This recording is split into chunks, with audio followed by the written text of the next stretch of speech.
probably in our best interest. Not... Hello and welcome to another exciting episode of the Full Spectrum Podcast. My name is Trey. I am Andrew. And I'm Patrick. And I love everyone equally. I have given myself so much extra work to do. It's amazing. Oh my gosh. A Twitch mod of this is going to be gold. People got to download the Twitch mod to have the pure experience. So yeah, we do not have a lot on the docket, but we actually do have quite a bit to talk about today. Because some of those things I put the barest information for, and then there's a lot more to talk about in there. Take 4 possible. So I'll start with my week this week.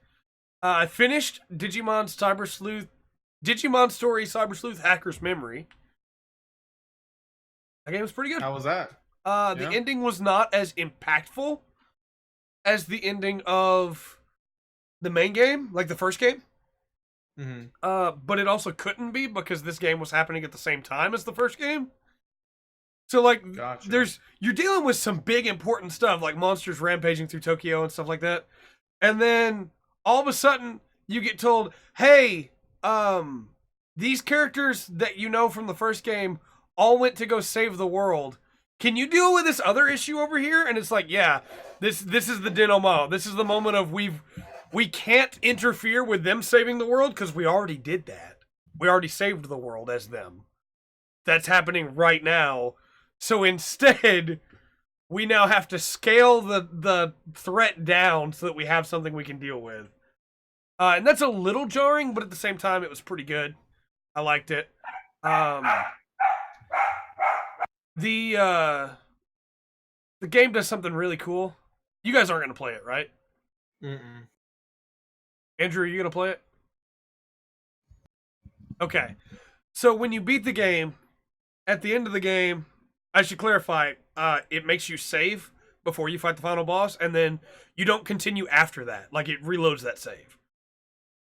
At the end of the game, your character from the first game destroys the connection between the digital world and the real world to save the Digimon. And so all of a sudden, as you're trying to solve this problem, the Digimon have to leave. Oh no. And so your Digimon, like, are taken away, like, you give them back to the digital world, basically, and there's a really cool moment where they're all gathered around you, and, like, you know, it's pretty cool. You get to see them all. Because you can carry 9 Digimon with you, so you got, like, 9 Digimon standing there. Well, at the end of the game, you cut to a monitor, and on that monitor are sprite versions, like little tiny, like, old-school Digimon versions of all of your 9 Digimon on that screen, just, like, waving at you. It's, like, really cool. It's pretty nice, you know? That's awesome. I'm glad the game was good. It's not as cool as the ending of the first game, which is super sick, but it turned out pretty good at the end. You know, so it was fine. I like it. I got to be Griffinmon, or I got to have Griffinmon. Oh, man, I got to have a bunch of other really sick Digimon. And Black War Greymon got the kill on the final boss, so that was pretty cool. Yeah. With Black Tornado! Yeah! So, after that, been playing a lot of Hitman 2. That game's real good. I've never played a Hitman game. Woo! First, Metal Gear Solid. Then you're gonna spout that. Hello and welcome. No. You just black out past thing. With just all that gone. Smiley face. No, I mean Hitman 2 is really good. It's a good build on what the first game was. They added in the briefcase, so you can now take the briefcase with you, which means you can now take the collapsible sniper rifle with you. Yes. Which means that at one point, I streamed a little bit of it Saturday, just playing around for fun. And at one point, got up on top of a building, waited for my target to walk out on a veranda, boop, headshot, put the rifle away, walked down, and somebody was like, "Hey, did you hear a gunshot?" And then like 3 guys walked up and were like, "Hey, what's going on?" And I just walked past them and just... Have a good one. It's really good. There's some really fun takedowns in that game. Man. Maybe I should play the first one. Well, it's real cheap now, so you should. And it's not technically the first Hitman game, but the first one that IO made. Super cheap now. And if you get that one and then buy 2 later, you can play with all the levels from the first one in 2. Wait, what? Yeah, I have So all the levels from the first game updated available to systems me. and stuff. Yep. Well, dang it! I wanted to buy Hitman 2 on PC, and now I'm gonna buy Hitman 1 on PC, even though I already have it on PS4. So the thing is, you don't get to carry over your mastery of the level. That's fine. Because the level's been remastered, you know? But you can buy those levels separately if you don't want to buy the first Hitman game. Like, So you can buy them in a the game- pack.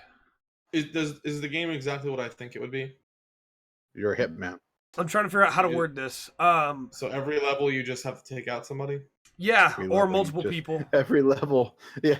If you want to just, like, boil it down to the most simple version of itself, yes. Pat, have you ever wanted to inject lethal syringe into somebody while you're dressed up as a flamingo? Wait, what? I will put it to you this way. Yes. I took down one of my targets by standing on a catwalk above a racetrack because my target was a racer.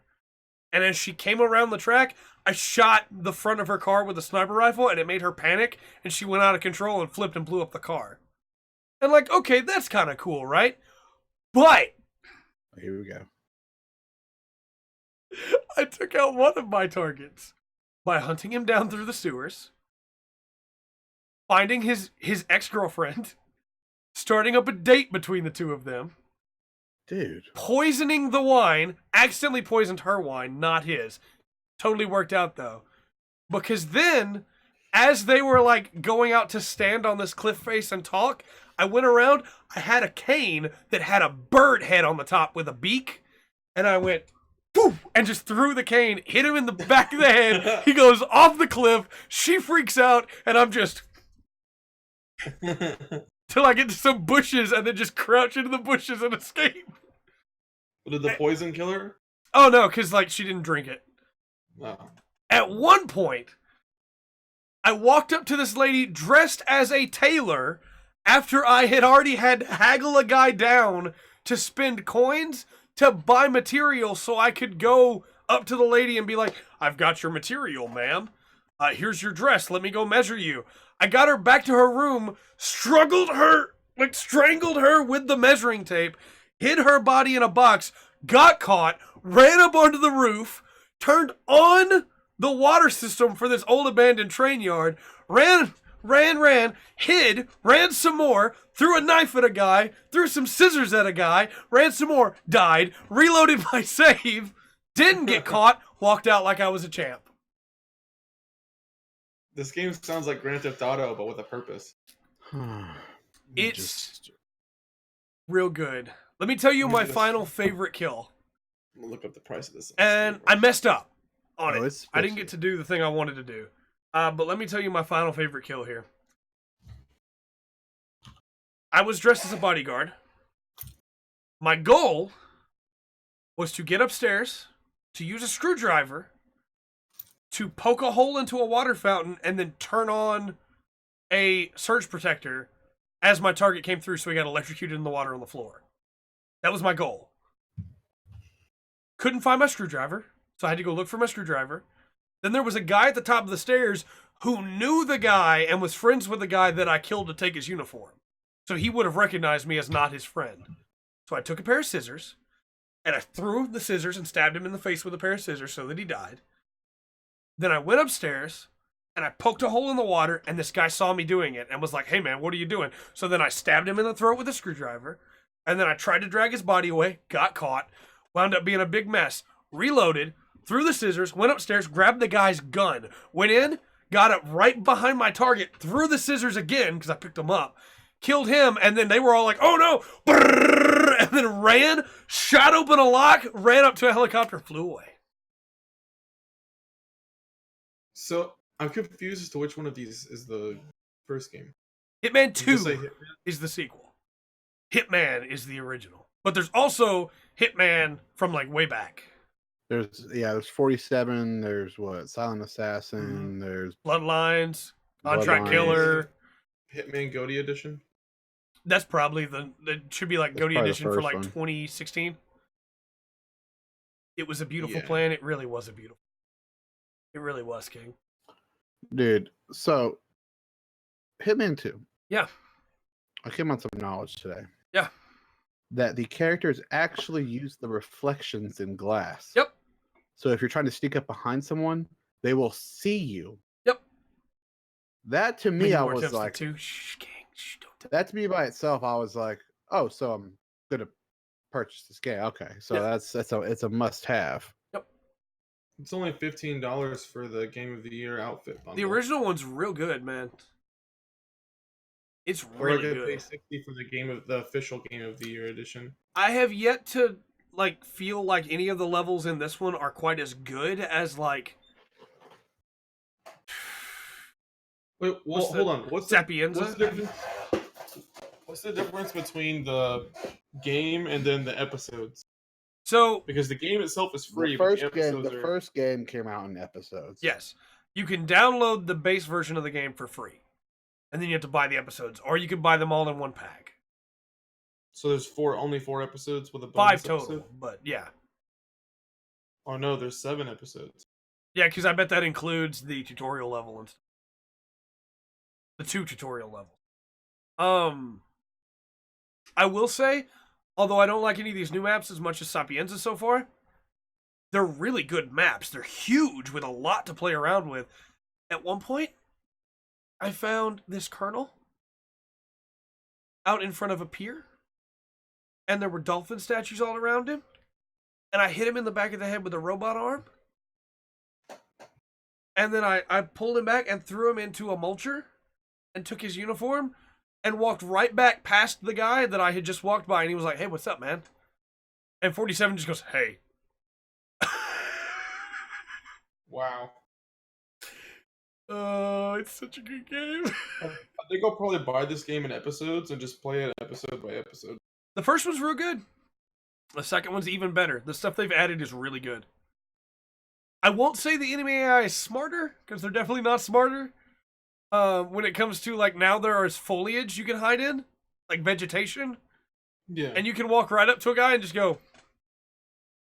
And then they just like go like, huh? Huh? Huh? What was that noise? Nani? But oh, how did I forget to tell you about the best one? I don't want to spoil too much for you, but at one point, you can dress up as a shaman Okay. I'm and listening. lead your target to a construction site that has been polluted by spirits. And then 47 will do a ritual to cleanse the area of the spirits.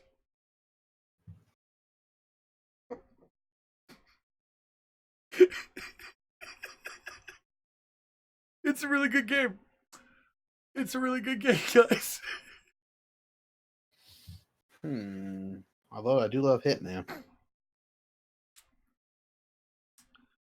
So I guess we'll move on. I also have been playing 14 again, and that game's still really good. Yeah. I got my machinist to level 58. Slowly getting everybody up there. They're all going to be 70 at one point. Got my goldsmith to 29 and my weaver to level 30. No, getting them. I also played some Pokemon Let's Go Eevee. Do we want to talk about this all at once? That's a good question. Do we want to talk about this all at once? Let's just talk about it now. Okay. Let's go for it. It's a really good game. I still don't know if I think it's worth $60.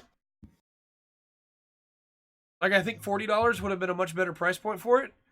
But what I wanted out of the game was a 3D Kanto, and it is that and so much more.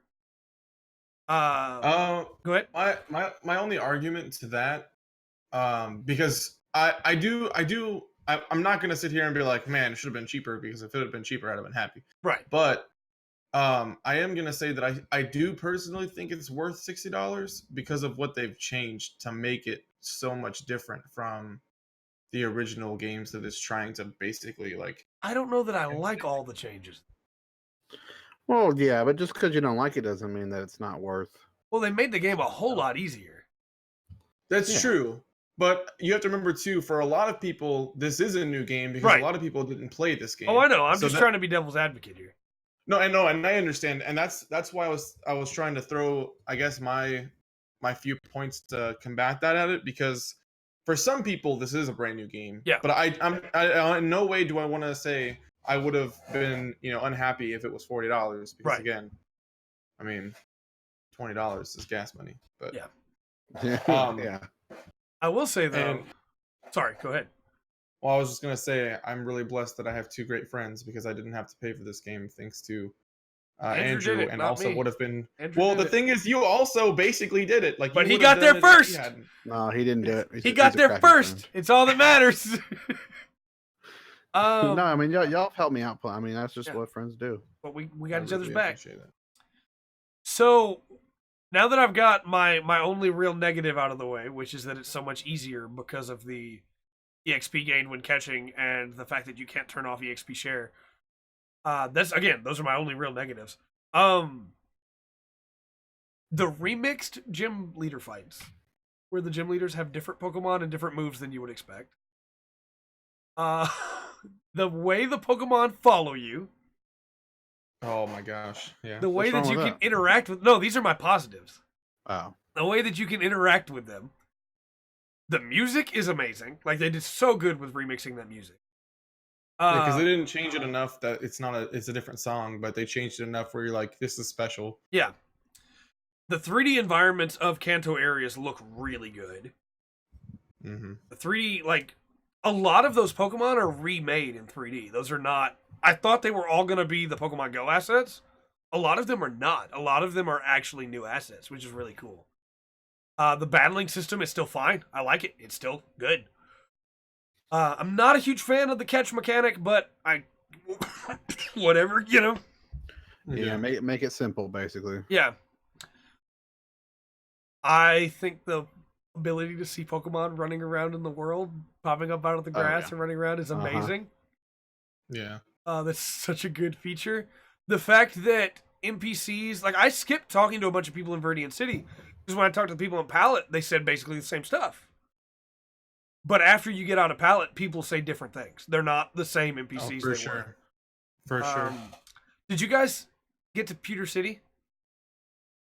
Which one is that? That's Describe Brock's it. Is that gym. terrible with names? Yes. So, full disclosure, I have not played very much of this game. Okay. So, reason being, I can't use the Switch. I'm alive. My wife. She's loving it. Yeah. She's absolutely loving it. And I've loved what I've played of it. So the reason why I ask is because in Pewter City is a lady with a Slowpoke. We're talking about Pokemon Let's Go right now, King. Yes. And if you talk to the lady with the Slowpoke, she'll be like, "Hey, I really want to go check out the museum, but I can't just leave my Slowpoke here. Would you mind watching him for a little bit for me?" Yep. And then you have this amazing moment where the Slowpoke doesn't do anything. And the camera just slowly pans away from the Slowpoke as you just stand there with the Slowpoke. And at the end of the pan, it just goes, "Oh?" Because, like, it finally realized its owner was gone. It's so good, man. Yeah, we went Hitman 2 then Pokemon. I did tell them about the Shaman as well, King.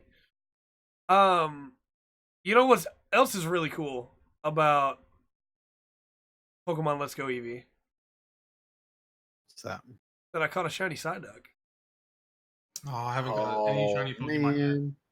I'm so sad I haven't caught I wonder him if yet. I can pull it up here real quick so you guys can see how beautiful it is. Psyduck is perfect.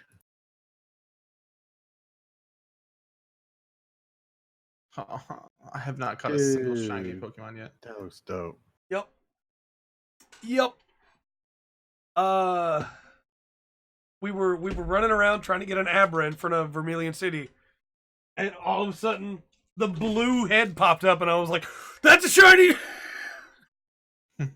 And so we caught it. I was so happy. That's right. You're so lucky. So what's funny is that because I was streaming it, and I'm going to continue streaming it. That's why I haven't played anymore. I'm going to continue streaming it.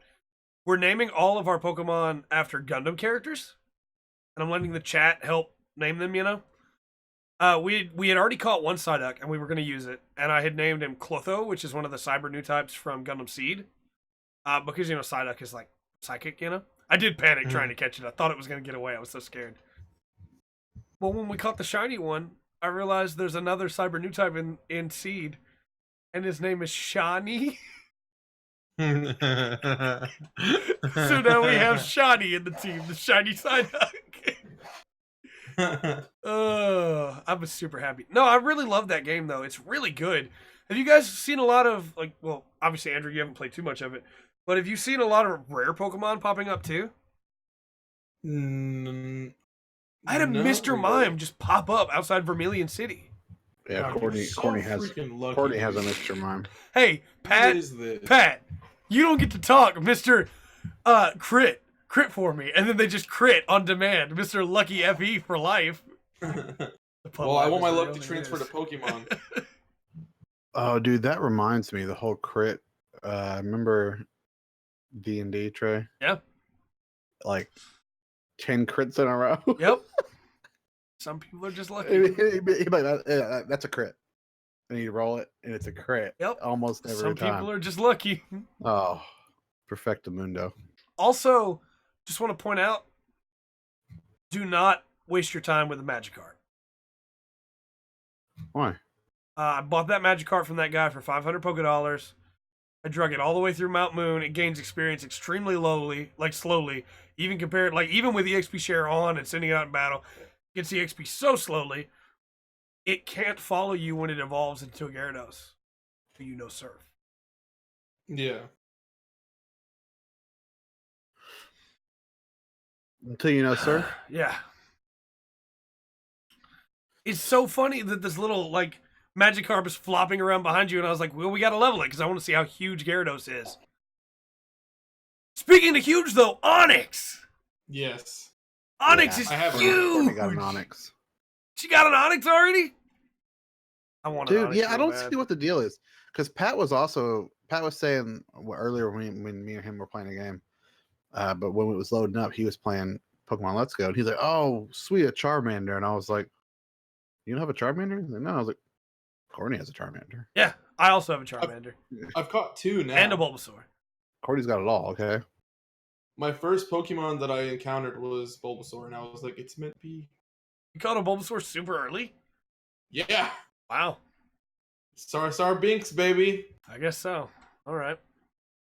Yeah, that game's real good. I think people were negative on it because it's not a new core Pokemon game, but it's really good. Yeah. I mean, it's still it's a Pokemon game. Yeah, it's definitely still a Pokemon. It's very different from a regular Pokemon game, but it's still a Pokemon game. Do you want to hear my my little opinions about it too? Yes, that's why you're on this. No. Okay. So have you used the Pokeball yet? Oh, you haven't used the Pokeball yet. Nope, I just bought it the other day. I haven't used it. Courtney used it for a little bit. So, I have a couple problems with the game. The first problem I have with the game is the Pokeball. I love the Pokeball. I want to say that first and foremost. It feels great in your hand. The texture of it is fantastic. It's well weighted. And whenever you're catching Pokemon, it mimics the ball on the screen. And it even turns red, all different colors whenever you catch it. Or it turns green and then it turns all different colors and then it stops on the color of the Pokemon and they make their noise and it's super cool. But since you can't remap it, I have this issue where since you have to click the stick for A, I will click it, and when I do, it'll read that I'm moving the stick as well. So it'll move up or move down, and it will cause me to so my Bulbasaur has sleep powder.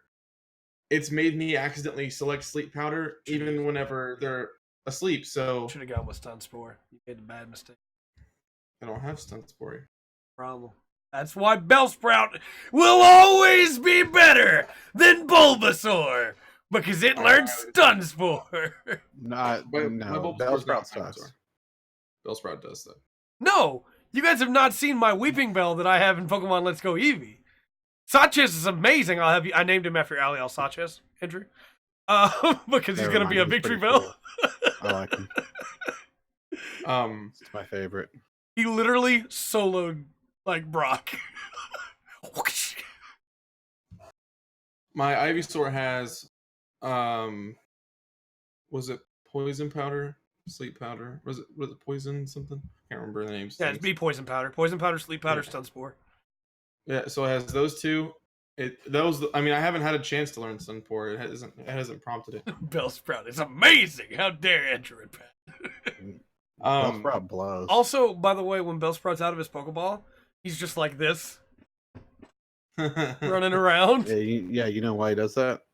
Because he's stupid. No, it's because he's amazing. I have that problem. I have the problem also with the ball. Sometimes it doesn't register where you were holding the ball to begin with. So I've thrown it straight, and the ball will go to the right or to I have the that left. problem with the Joy-Con. Yeah, the Joy-Con even does that too. The only way to like easily catch Pokemon is to have it in handheld. Because if you have it in handheld, you move the screen and then press A, and it will catch the Pokemon, or it'll like throw it exactly in the middle of the screen, which helps a lot. I mean, I've never had a problem throwing a Pokeball, and I've only played on handheld mode. I can't play it in handheld mode. I don't, because I can't stream it and play it in handheld mode. Yeah. Oh. See, my biggest thing is I don't want to play it in handheld mode because I like the idea of being able to at least pretend to throw the Pokeball. Yeah. But I mean, this has been in a lot of the reviews too that I watched. It's still worth getting past because I mean you get Pokeballs like crazy, so it's not people like you're give them to you when you beat them. Yeah, it's not like you're gonna run out. So it's worth sitting there and getting mad and just throwing more Pokeballs at the Pokemon. I beat this one girl. She gave me 600 Pokedollars and 3 Great Balls, and I was like, but I can buy 3 more with the amount of money you just gave me. Yeah, with the first thing I did when I got to a town was buy all the Pokeballs you could, yeah. And then I saw an article online that said, tips for playing Pokemon Let's Go, and it said never buy Pokeballs. Yeah. And I was like, well, I'm already off to a good start. Bellsprout did just about solo miss. Correct. One of my issues I've had, now this is not with the game itself, but this is just like, I didn't think to do this. While I was playing, I didn't really focus on catching Pokemon that much. So I got all the way to Viridian City, and my Pokemon are a couple levels behind. Yeah. And the main ones I battle with are obviously a little bit farther ahead than the other ones in the party, so they're even farther behind. And I'm just like, I can't fight any of you guys. I haven't lost a battle yet. I would still find a way to win. Yeah. But I've had to leave and just start grinding by catching Pokemon. I've had a lot of people tell me that was the most Ash Ketchum thing ever. I always find a way to win. I've had a lot of people tell me if you really want challenge in this game, box your starter as soon as you can. Like I could not do that to Benager. Benager's too amazing, but like you want difficulty. Well, yeah, because your starter starts out with starter's real OP. Yeah, I mean all 6 of your stats are considered perfect. Yeah, and then he's got I got an electric move for him already. I don't have that. I have bubbly. Made Misty real easy. Although, like, Bellsprout just about took care of it himself anyway. Another thing that I really like about this game is not having the computer anymore. Yeah. Being able to just switch them out with a box is so useful. I think that was such a better idea. Not just that, being able to change their names whenever you want. Oh, yeah. So, like, you don't have to go to Lavender Town to the name raider. But I agree, that is the single best thing in this game, is the bag that has the Pokemon bag in it. The box. Yes. Where you can just switch your Pokemon wherever you want. Yeah, like, it's perfect. Every Pokemon game from now on needs to have that. Forget having to go to a PC. Yeah, I agree. It's so, and it's not even the fact that like, oh, it makes it easier. It's just it's so useful. Well, not just that. Like, there is no difficulty in going to a Pokemon Center and changing your Pokemon. Yeah. You can do that as early as Viridian City. So this is not it makes the game easier. It's literally just a time saver. Yeah, it's because you're convenient gonna for do sure. it anyway once you get to the Pokemon Center. Now you can just do it right then, and that doesn't Yeah. heal. Like if in this game you don't hurt Pokemon to fight them to catch them, right? Yeah. But in the other games, when a Pokemon gets boxed, like, you know, they get full health back because you had to get to Pokemon Center anyway. Very Yeah. simple. In the next core game, just don't heal them when they come out of the box. Yeah, they had the same health as when they went in. Yeah, there you go. Problem solved. No longer messes with the difficulty. I can switch them whenever I want. It's a simple quality of life thing, and it's such a good change. Like when I evolved that Magikarp and it wasn't able to follow me, I immediately dropped it in the box. And I didn't have to go back to this. That's the only thing I was gonna do was go back to Vermilion City and do it. But I didn't have to do that. Yeah, it's pretty great. Mm-hmm. Another thing, and this is just I guess props to Nintendo.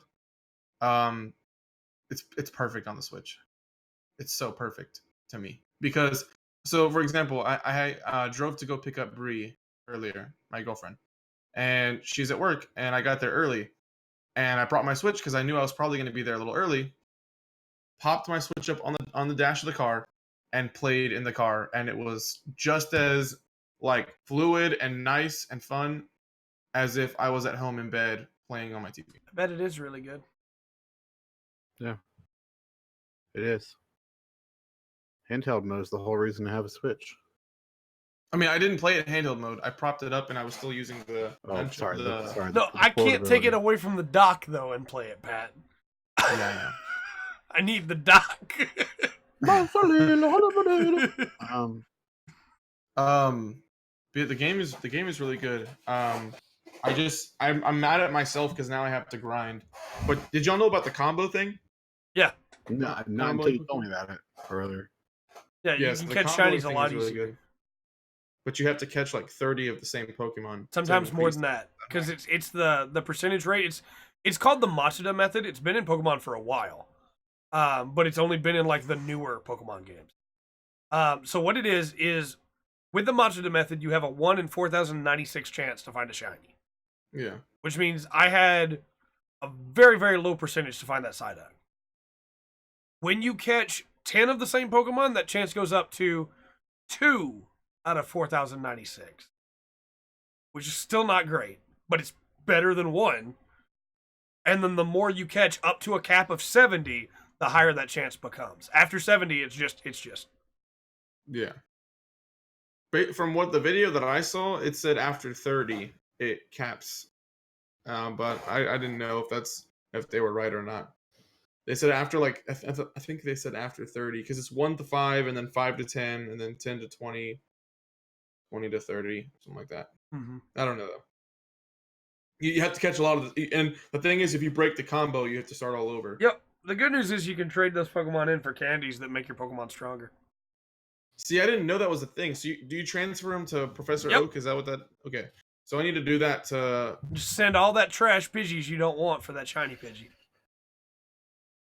That makes Forget sense. you, Pidgeys. What about Gengar? I mean, I would love a Gengar, but I gotta catch a Ghastly, evolve it to a Haunter, and then trade it to one of you guys and trade it back first. Okay. Alright. When do you want to do that? As soon as I have a Haunter. You can transfer over from Pokemon Go, can't you?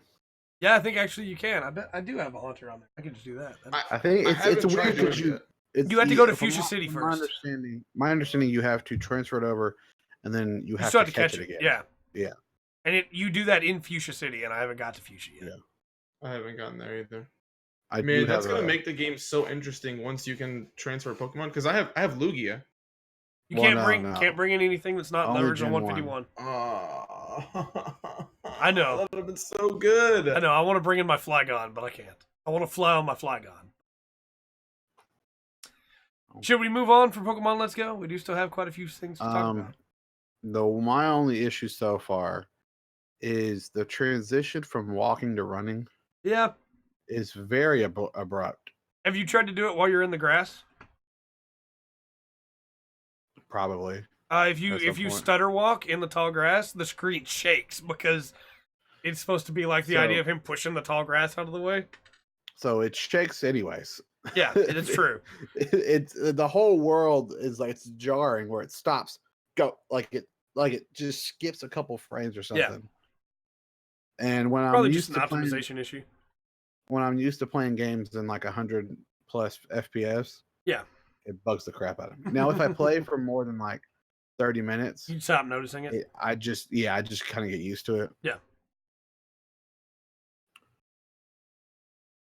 But I want to play some more. What I need to do is just use my little brother's account so that I can play it with a separate save. Oh, I forgot. Yeah, you can't. So I don't mess the stream save up.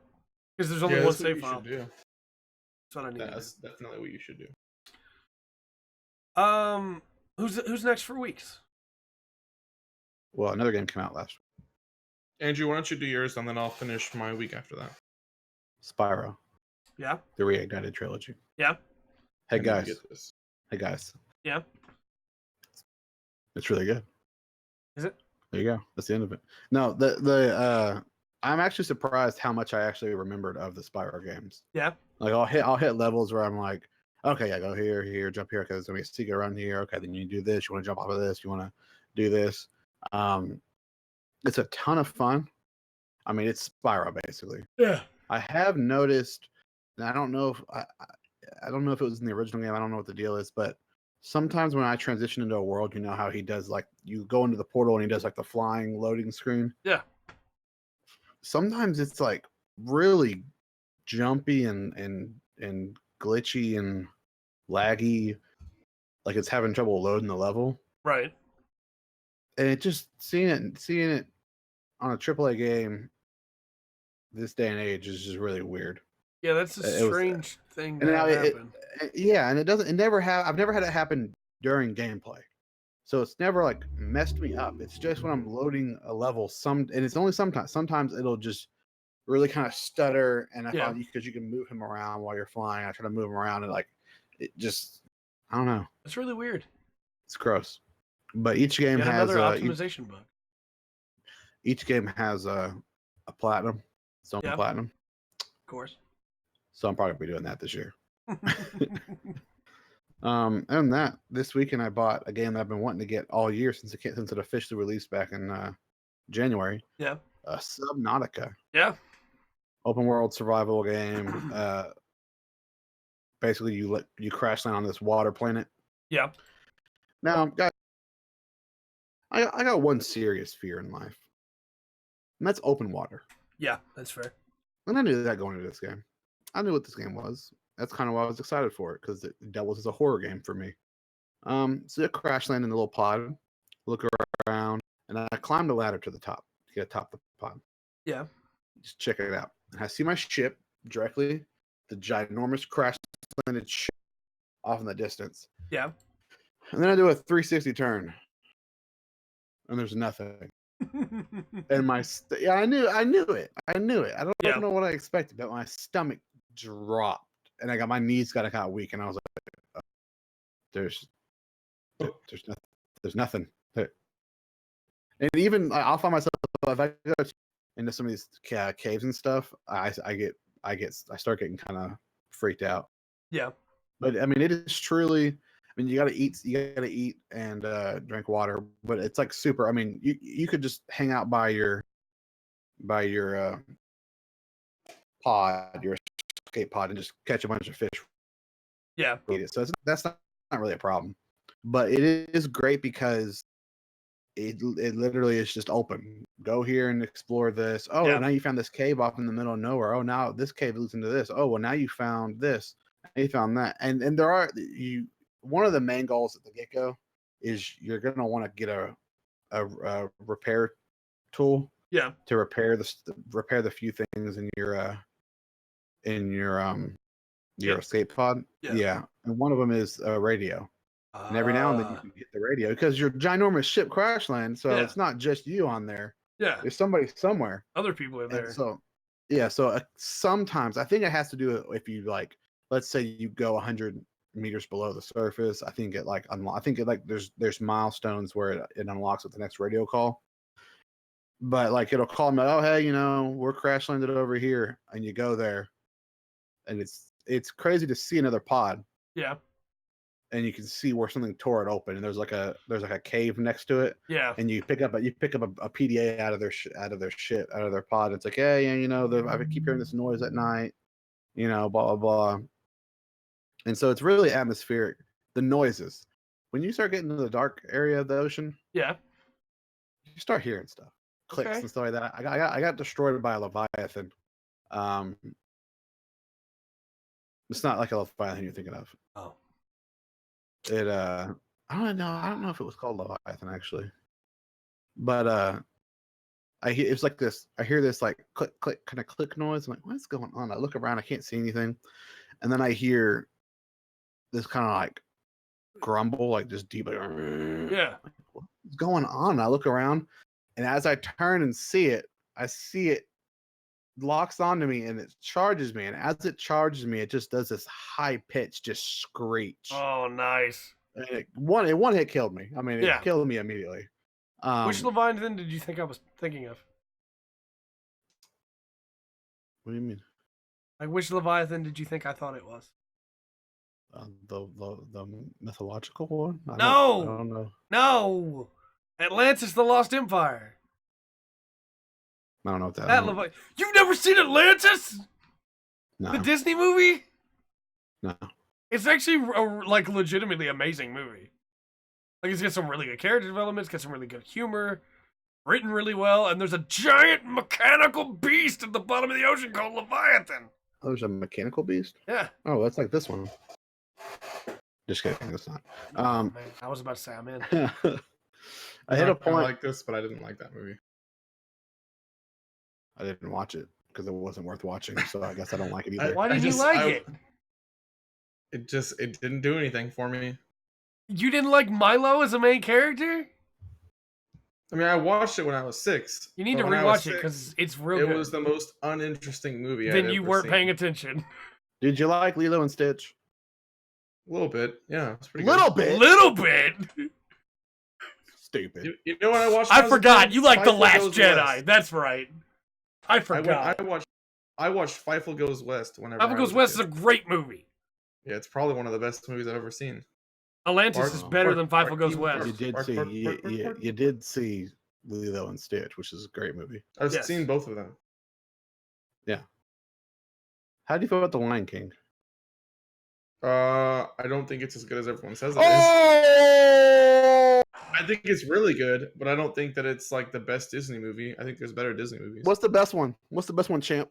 Huh? My favorite. You don't know my favorite Disney movie? Yeah, I want to know. I want to know what a stupid person thinks. My favorite Disney movie is Tarzan. Tarzan's good. I'll give you that. That's really good. It's not the best. You know what? You don't need to take shots at Lion King to make Tarzan look better. I'm about to holster my gun. I wasn't taking shots at Lion King. You were taking shots at Atlantis. What's your Lilo top and three? Stitch. My top three? Tarzan. Yeah, Tarzan's easily number 1. Okay. Lion King's probably up there in the top 5 or top 3. I think everybody says it. Yeah, well, I mean, I also don't watch a lot of movies. So Moana is Disney, right? Yes, and it's a good movie. I'll give you that. It's a very good movie. I honestly think it's probably my number 2. It's a very good movie. That's okay. That's very good. And then Disney bought Pixar, right? Yes. So technically, Pixar movies count. Yes. Yeah. I mean, that's Yeah. WALL-E. Yeah, WALL-E's really good. I think WALL-E's one of the best movies I've ever seen. WALL-E is the only movie I have ever gotten up out of a theater and walked out. So, but how? Are you serious? Yeah. How did you not name Aladdin or Hercules? So Hercules is definitely in the top 5, probably number 4. Hercules. Aladdin is my number 1. Yeah, Aladdin's pretty good. I like Hercules is my number 2. Now, where do y'all rank Monsters Inc? Atlantis is my number 3. Okay, well, no, that's you haven't even seen it, Andrew. That's preposterous. You haven't even seen it. Atlantis is really good. Monster Inc. is top 10. I love Monsters Inc. is really good. We should look up a list of Disney movies and make this entire podcast about Disney movies. We have so much to cover. Well, anyway, Subnautica. Yeah, Subnautica. Disney movies. I love the sense of adventure, of finding things and and learning new things. I mean, it hit a point where I was like, man, I'm not really able to build anything. Well, then I finally find the right parts and everything to build the scanner. And Yeah. the scanner unlocks a whole new world because all the parts of all these different like shipwrecks and stuff, you can scan the parts of those like broken ships. Yeah.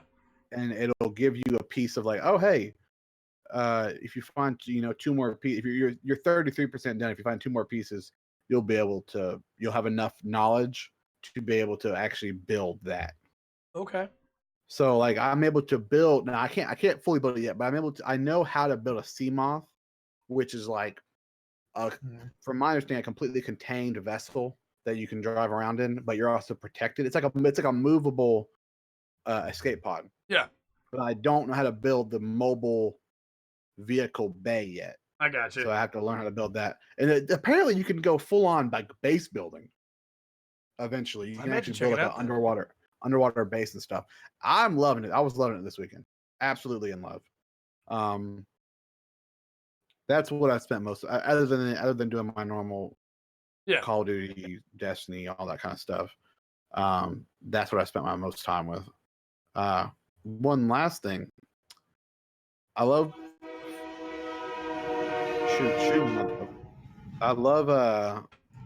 I love Forza games. I love racing games in general. I love Forza games, especially Forza Horizon.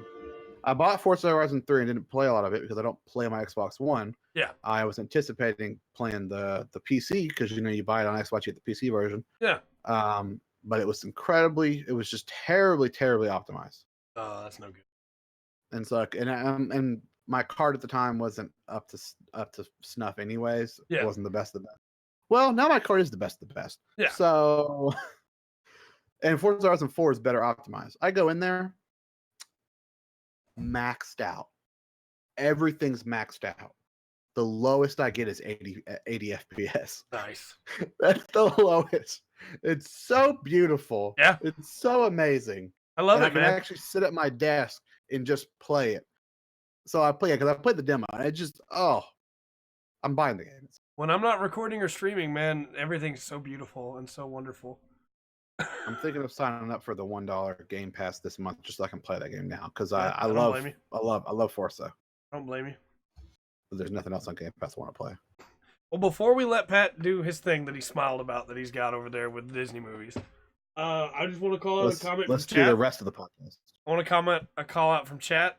What about the Lilo and Stitch cartoon? The Lilo and Stitch cartoon was amazing. Yes, yeah, I forgot about that actually. Yeah, it was really good. I didn't watch Disney whenever I was younger because I didn't have cable. That's fair. That's fair. Yeah. Did you watch PBS? I watched the crap out of PBS, and every Saturday on the WB they had cartoons. Every Saturday the WB had cartoons. Kids, WB yourself. Yeah, that's how you watch the Yu-Gi-Oh. That's how I watch Yu-Gi-Oh, Dragon Ball Z, Digimon. Monsters. Digimon came on after my mom sent me outside. Missed out, son. So your mother kept you from watching Digimon. I need to speak. That's a hate crime. Yeah. That's how I watched Static Shock. Did you not explain to your mother that they are digital monsters? Yeah, it's very important. In a digital world? Yeah. Anyway, Pat, please go ahead with your week so we can move into the actual podcast. Yeah, so I would love for us to do the Disney thing, but there's a total of 736 current movies that have been put out by Disney. So, real quick, I already knew that. Real quick, Disney's Robin Hood, the animated Robin Hood, is amazing. I just want to make it is amazing. I haven't really watched it that much. I don't really remember it. I feel like I should send a link to the list. And for next week, we got to have a top 20 off that list. Thumbs up. We should just do a separate podcast of our top 10. Top 20. The top 20. That's a good one. Top 20. I'm down for that. When we do Game of the Year, just also do top 20 Disney movies. That's it. We've got to do it. We've got to do it now. It's got to be a thing. Okay, so top 10 reasons why Monster Inc. is number 1. Nodding. So yeah, we talked about. I'm inclined to be. You know what Disney movie sucks? Hunchback of Notre Dame. It's not even in my top 30. It's not even in my top. How many did you say there Not in was? my top, it's not in my top 700. How many did you say there was? 700 what? 736. It's not even in my top Look, 735. all I'm saying is that movie's way darker than it has any right to be. And the moment where Esmeralda goes back into the church and sings "God Help the Outcasts," which is such a good, powerful character moment for her, where she's like appealing to God and saying like, "You were once an outcast too," and then immediately it rolls into Frollo singing Hellfire. He's the guy who's supposed to be in church, you know? She's supposed to be the outcast that doesn't believe in God. And like he's up there singing about how Hellfire, Dark Fire. It's such a good like dichotomy of those two characters and the things that they've led through their lives. That movie's amazing. The biggest problem with that movie is the actual main character, who's not really a character at all. So, Pat, I knew this was going to happen because I knew he likes that movie. I love that movie. So this week I found out something that I really hate about Discord. Yeah, this is a weird thing. I can't do it. I can't even listen to it. I can't even. I already told him about it earlier, so it's fine. So I have a USB switch that allows me. It's basically not even a switch. It's like a USB adapter that gives me multiple USBs. And you killed him. You had to give him treatment. So I have the USB adapter. It's 2.0, and it was plugged into a 3.0. And normally that's fine. Like it doesn't cause any problems. But it does with Discord. Because when Discord is running,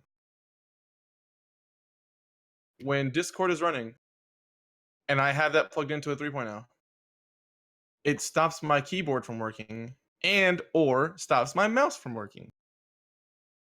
The moment I switched that 2.0 to another 2.0, it started working just fine. Which is the stupidest thing. Sounds like you got a couple faulty devices to me. Sure. That's just awful. Every device you own is faulty. So yeah. It's not Discord. I just don't understand how that happened. Like when you're writing the code for Discord, what are you thinking? What am I thinking? Yeah, they're like, you know what? If something's a 3.0, if you got a 3.0 plug and there's a 2.0 plug into it, nope, you can't use any of your stuff. I think I would be proud to do my job as a coder for Discord because it's the greatest company in the world. Oh yeah. Yeah. That's an aside. Did you say on the world, not in the world? Trey, it's not inside the planet. It's on top of it. It engulfs the entirety of the world. The atmosphere and everything. It's all Discord. All of Discord goes out to one satellite outside of on Discord is love. Discord is life. Yeah. As an aside, I didn't realize because I always see myself with my headphones on that my head is actually much smaller up top. It's like it goes in. It's like I got a pear, but their bodies. You never hear somebody say I want a pear-shaped head. He's blue. He's blue.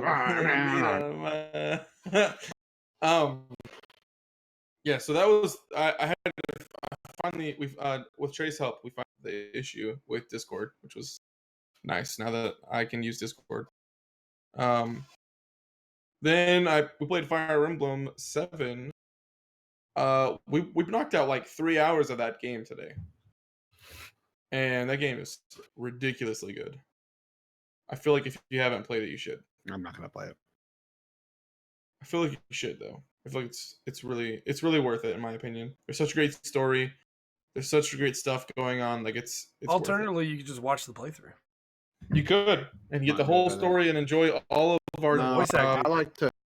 I like to watch stuff with personalities that I enjoy. Also, I want to point out, Pat, people think that 7 has the worst story for some reason, and I think it's that they're thinking of just Lin mode. Probably. Because, like, 7's story is way better than, like, Revelations. Well, I mean, it's also really good because some of the characters' voices tend to change almost every single time they come on screen whenever I'm voicing them. Because Can't- I can never remember what I voice I can't give believe them. you gave Harkin like the sleazy bad guy voice. It's fine. Yeah, so that game's great. If you haven't played it, you should. And last thing is Rocket League. This week, played Rocket League and did something that I have not done before. I reached Diamond Yeah. in a ranking.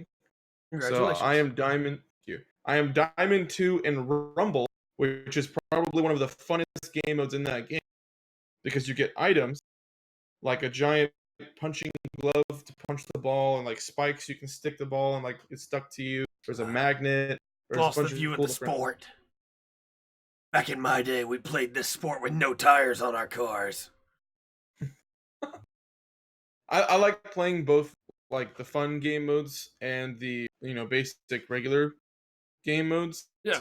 But since they've made ranked in both, now I can get thank you, King. Now I can get into a game mode where I can play all of the fun ones instead of just getting into a playlist of just one of the fun game modes. Yeah. And I have to stick with that one unless I want to go back into the main menu. So it's a lot of fun. Yeah. Sounds like it. Yeah, Diamond 2. So proud of myself. That was my week pretty much. I All watched right, Boruto, but y'all don't really care about I that. watched Boruto. Well, because we started late, we actually only spent an hour on the weeks, which is pretty good. So we'll move into the rest of the podcast now. Another game came out that we need to talk about the reviews for it. Fallout 76 came out. Quality, yes. And the reviews are not that great. Man. What are you talking about? There was a couple weeks ago, there was this guy, and I could have swore he said that the game was going to be bad. And he said that he was going to be right. I think Pat is about to do a call it. Can't remember who that guy was. I have that I feeling think that he he's was about right. to do that. Did any of us think the game was going to be good? I had hope, but I didn't believe in that hope. That's me. Yeah, like I was hoping it would be good, but everything pointed absolute dog crap. And see, like, I had a bunch of people, hey, I'm going to get Fallout 76. Are you going to get it? And I'm like, no. Did you not, watch any of the beta gameplay? Yeah. Did you any articles about it? Or yeah. And they're like, well, no, it's Fallout. And I'm like, that's why they're still making crappy games. This one's gonna be tough on King, I know, because he's a big fan of Fallout. I did watch a lot of footage of the game, so that going into this we would have some thoughts. From because I still haven't played it, but some thoughts of people that at least had seen it. There are some things that are kind of cool. The world is pretty nifty. Like the actual layout of the locations is pretty cool. Some of the locations look really cool. Some of the new enemies are really nifty. But in all the time that I spent watching, I didn't find any moment where I thought the game looked fun to play personally. No, I will say, King, like, I liked Fallout 3 and I liked Fallout New Vegas. I was not a fan of Fallout 4. I also was not a fan of Fallout 4. And I'm pretty sure that 76 plays a lot like Fallout 4, which is one of the reasons why I was going to pick it up to begin with. But on top of that, I had a feeling the idea of Bethesda trying to basically make a Elder Scrolls version of Fallout was going to be terrible. Well, it's an online version. They made an MMO that so- doesn't have a lot of the features that an MMO needs to have. Yeah. So Pat, here's what happened. Because this is what people are saying about you said it looks like it plays like a lot like Fallout 4. Yeah, like they reskinned it. Yes, everyone that's played it has said this basically feels like a Fallout 4 mod. That's how like not like one of those great 5-star mods, just standard mods. Somebody figured out, hey, let's throw this together, and then they went with it. I will yet again play devil's advocate and say that I'm sure there are some people that like it. I did watch some videos from people that Yeah, like okay. it. You know what, Satan? I'm just saying, somebody's got to advocate. I mean, and I'm not saying people shouldn't like it in any way either. I'm just saying that I knew from the announcement, I was like, this game is not going to be good. What stands out to me is that, and this really does stand out to me, the game has a much bigger problem nobody's talking about, and that's the Atom Store. I don't know if you guys have seen anything about it or not, but like weapons, outfits, all kinds of stuff that you can buy with real money. Why would they add more free content to the game, which is what you have to do with an MMO, when they can add more paid content? And yeah, that's a future problem, not a current problem, you know? There are a lot of other things that people see that are issues.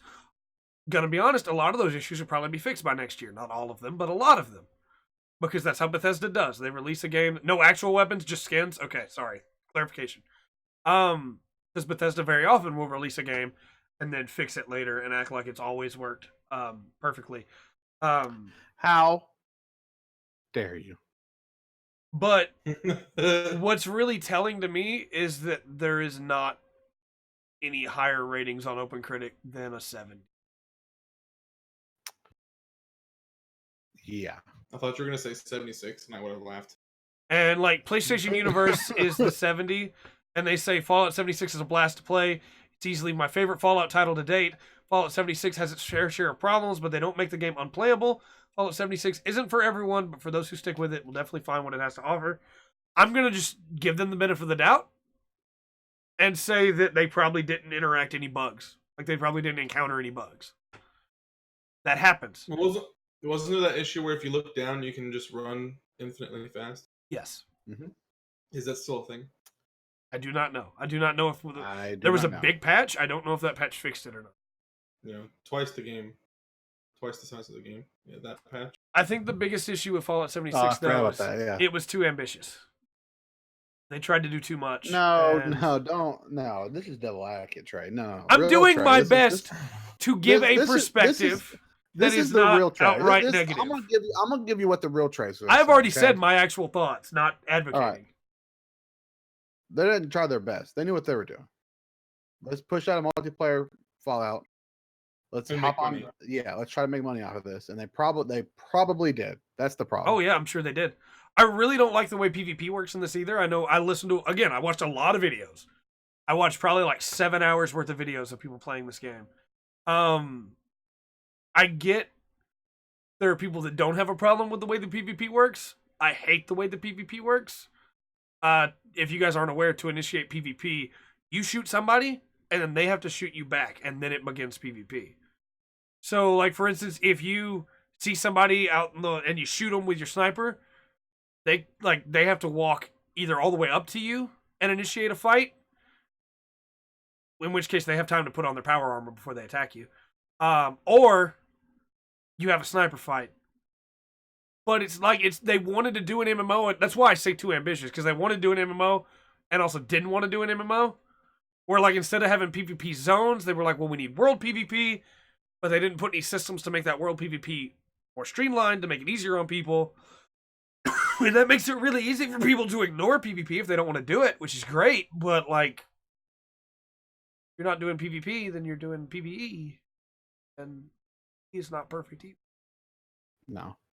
They also, on apparently 3 different people set off nukes at the same time to see what would happen, and it crashes servers. That's a problem. There's some interesting ideas. Like apparently if you I forget what it was. They summon some kind of dragon thing by doing something. Yeah. There's some neat ideas, but it's just all executed incredibly poorly. I bet this game's real good next year. If there's still people playing it, I bet it's pretty good, because I bet they'll have ironed out most of the stuff by then. King says that he personally only ran into one bug and he got a free suit of power armor out of it. That's the problem with bugs, though, is some people run into none, some people run into all. Yeah, but even though it gave you got something good out of it, wouldn't it have been better if you would have, like, earned that thing the regular way? I don't know. That's why. That's just me personally. I think that Bethesda should realize if there's a big issue, the moment that they have to release a patch that's twice the size of the original game. I mean, I 100% agree with that. And so that's part of the reason why I'm like, I don't think that this game is going to be much better anytime soon, even next year, because if they already had to put out twice the size of the game, basically they had to remake the game twice. Well, I wouldn't say remake, but yeah. But you know what I'm Yeah. saying? Like they had to create that much amount of code to fill up twice the size of the game.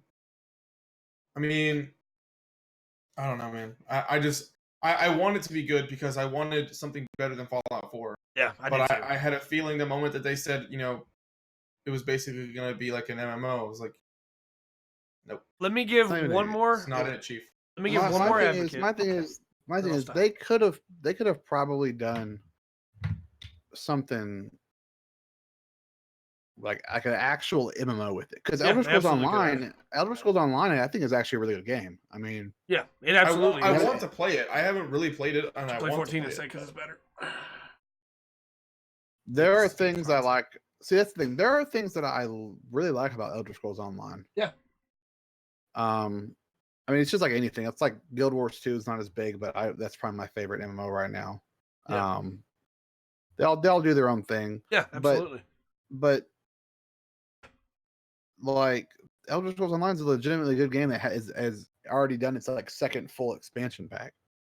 Like they could have done a real. They absolutely could have. Just Fallout Online. There you go. There's your name for it. No gimmicky BS. Just Fallout Online. It's MMO in the Fallout universe. Yeah. King has clarified it was just a frame that he got. That would be really cool. Honestly. I will say two things, and then I will be done. One is a final advocate, and the other is just real talk. The final advocate is, and as I advocate this, I also want to preface that this is a problem. The game really does seem to be made for friends to play together. The problem is then you have to convince your friends to buy the game too. That's where an MMO that has like a free weekend is really good. This game will not be treated like, it'll be treated just like Destiny. It will not be treated like an MMO. You will not get free weekends all the time. You will not get eventually free up to a certain level to be able to run around in the world. And because of that, I think it fails on its beginning premise of, hey, it's a game to play with friends. Well, it means each of us has to spend $60 just to be able to play together. And then maybe we don't like playing the game. Yeah. See, MMOs have free weekends on purpose.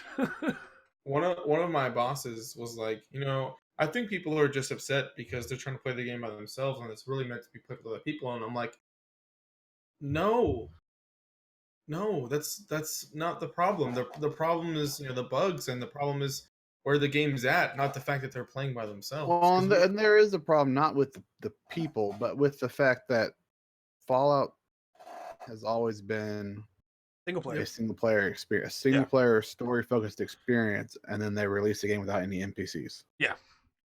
The last thing that I'll say before I'll be done is this is just real talk, me to everybody that's not listening on YouTube. If you don't like the game, make a video saying you don't like the game. That's fine. If you like the game, make a video saying you like the game. That's fine. But if you don't like the game but haven't played it, stop making videos claiming that you have. I saw too many videos that were clearly other people's footage. I watched 7 hours of content. I watched the exact same movements from people. You didn't make that video. On the flip side, stop trying to oversell how good the game is to counteract the hate. Talk about the actual problems. Talk about the actual good points and let people decide for themselves. When you start a video by saying, well, I really like the Fallout universe and I can forgive most mistakes, so let me tell you what's good about this game. It's like, well, hold on. This is no longer an honest review. You have said that you're going to overlook all these mistakes and only talk about the good. In offense against the game, there really needs to be NPCs. I agree. Like, no NPCs is a problem. I watched one guy doing a detective quest where he had to, find a child that had been lost, and the whole quest was terminals. Like, going to a terminal, then leaving that terminal to go to another terminal, because there were no NPCs to talk to.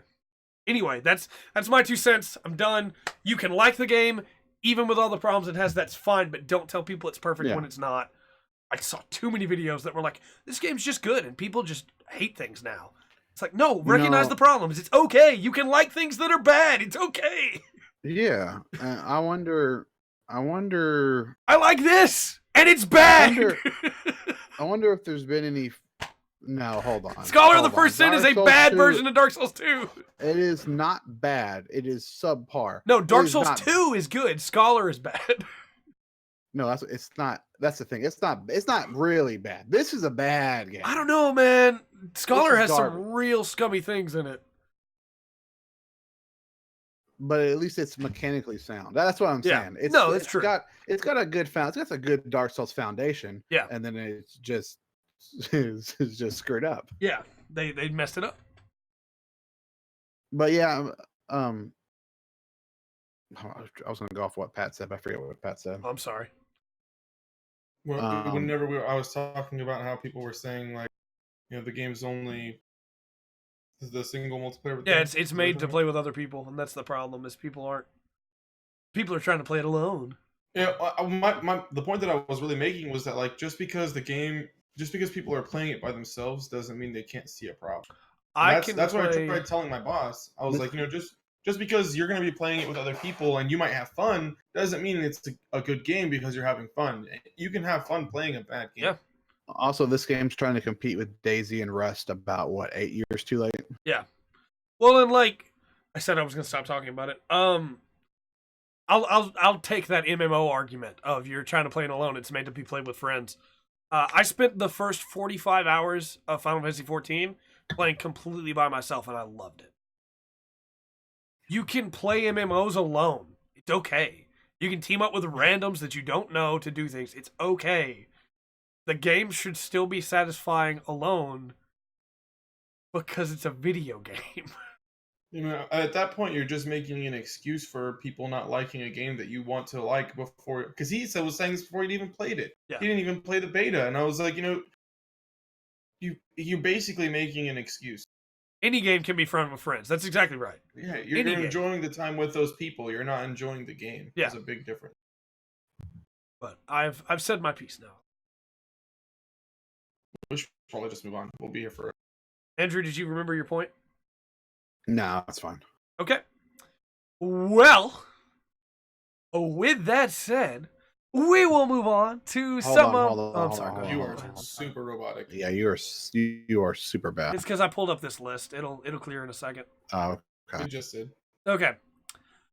Because we got a new Super Robot Wars game announced, boyos. I'm excited because I got. So, this game is called Super. Well, first let me announce the mobile game that we can't play. Super Robot Wars DD was announced. Destiny Diver. That's it. Destiny Diver. It's a mobile game coming out. Looks pretty good actually. Free to play. They add suits over the course of time. We won't be able to play it, of course, because it's a mobile game in Japan, which means it won't be translated over here. And we can't download it, but it looks pretty good. Devilman's going to be in it, along with a bunch of other stuff. Also, Mobile Suit Gundam Iron-Blooded Orphans is in that game and not in the main Super Robot Wars game. Which is upsetting. But I'm sure it'll be in the next one. Most likely, because it's just Season 1 in DD. So most likely they couldn't get the stuff for Season 2 yet. Which means it'll probably be in the next one. But after that, Super Robot Wars T was announced. And the series list... Pat, have you watched the video yet? No. You need to watch it. It's real good. The series lists are as followed. So just YouTube Super Robot Wars T? I can give you a link to a page that has the trailer built in, the PV. I want to put it on the YouTube side again. Because that's easy for me. There you go. So, the suit lists are Invincible Robo Trider G7, which I know means nothing to either. No. Also, you still sound bad. Do I sound better now? Okay, yeah. For the viewers, they hear me normal. Invincible Robo Trider G7. Aura Battler Dunbine. New story of Aura Battler Dunbine. Mobile Suit Zeta Gundam. Mobile Suit Gundam Double Zeta. Mobile Suit Gundam Char's Counterattack and Beltorchika's Children. Mobile Suit Crossbone Gundam. Mobile Suit Crossbone Gundam Skull Heart. Mobile Suit Crossbone Gundam Steel 7. Mobile Fighter G Gundam. G Gundam's back, boys! Woo! G Gundam's finally back in Super Robot Wars. Armored Trooper Votomes. Armored Trooper Votomes The Last Red Shoulder. Armored Trooper Votomes Big Battle. The Brave Express Might Gine. The King of Braves, Gao Gai Gar. You'll remember Gao Gai Gar is my favorite anime of all time. So I'm very excited that Gao Gai Gar is back in Super Robot Wars. I'd like to thank my mother for giving birth to me. I'd like to thank my computer for letting me see that video live. After that, added to the series for the first time is Cowboy Bebop. Woo! That's amazing. Yep. That's literally amazing. Spike Spiegel.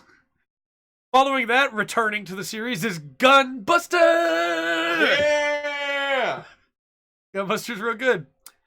After that is Martian successor Nadesco, Prince of Darkness, Getter Robo Armageddon, Mazinger Z Infinity, the movie that just came out this year in Japan. Like, okay, yeah. Space Pirate Captain Harlock, Arcadia of My Youth. Captain Harlock is finally getting added to a Super Robot Wars game.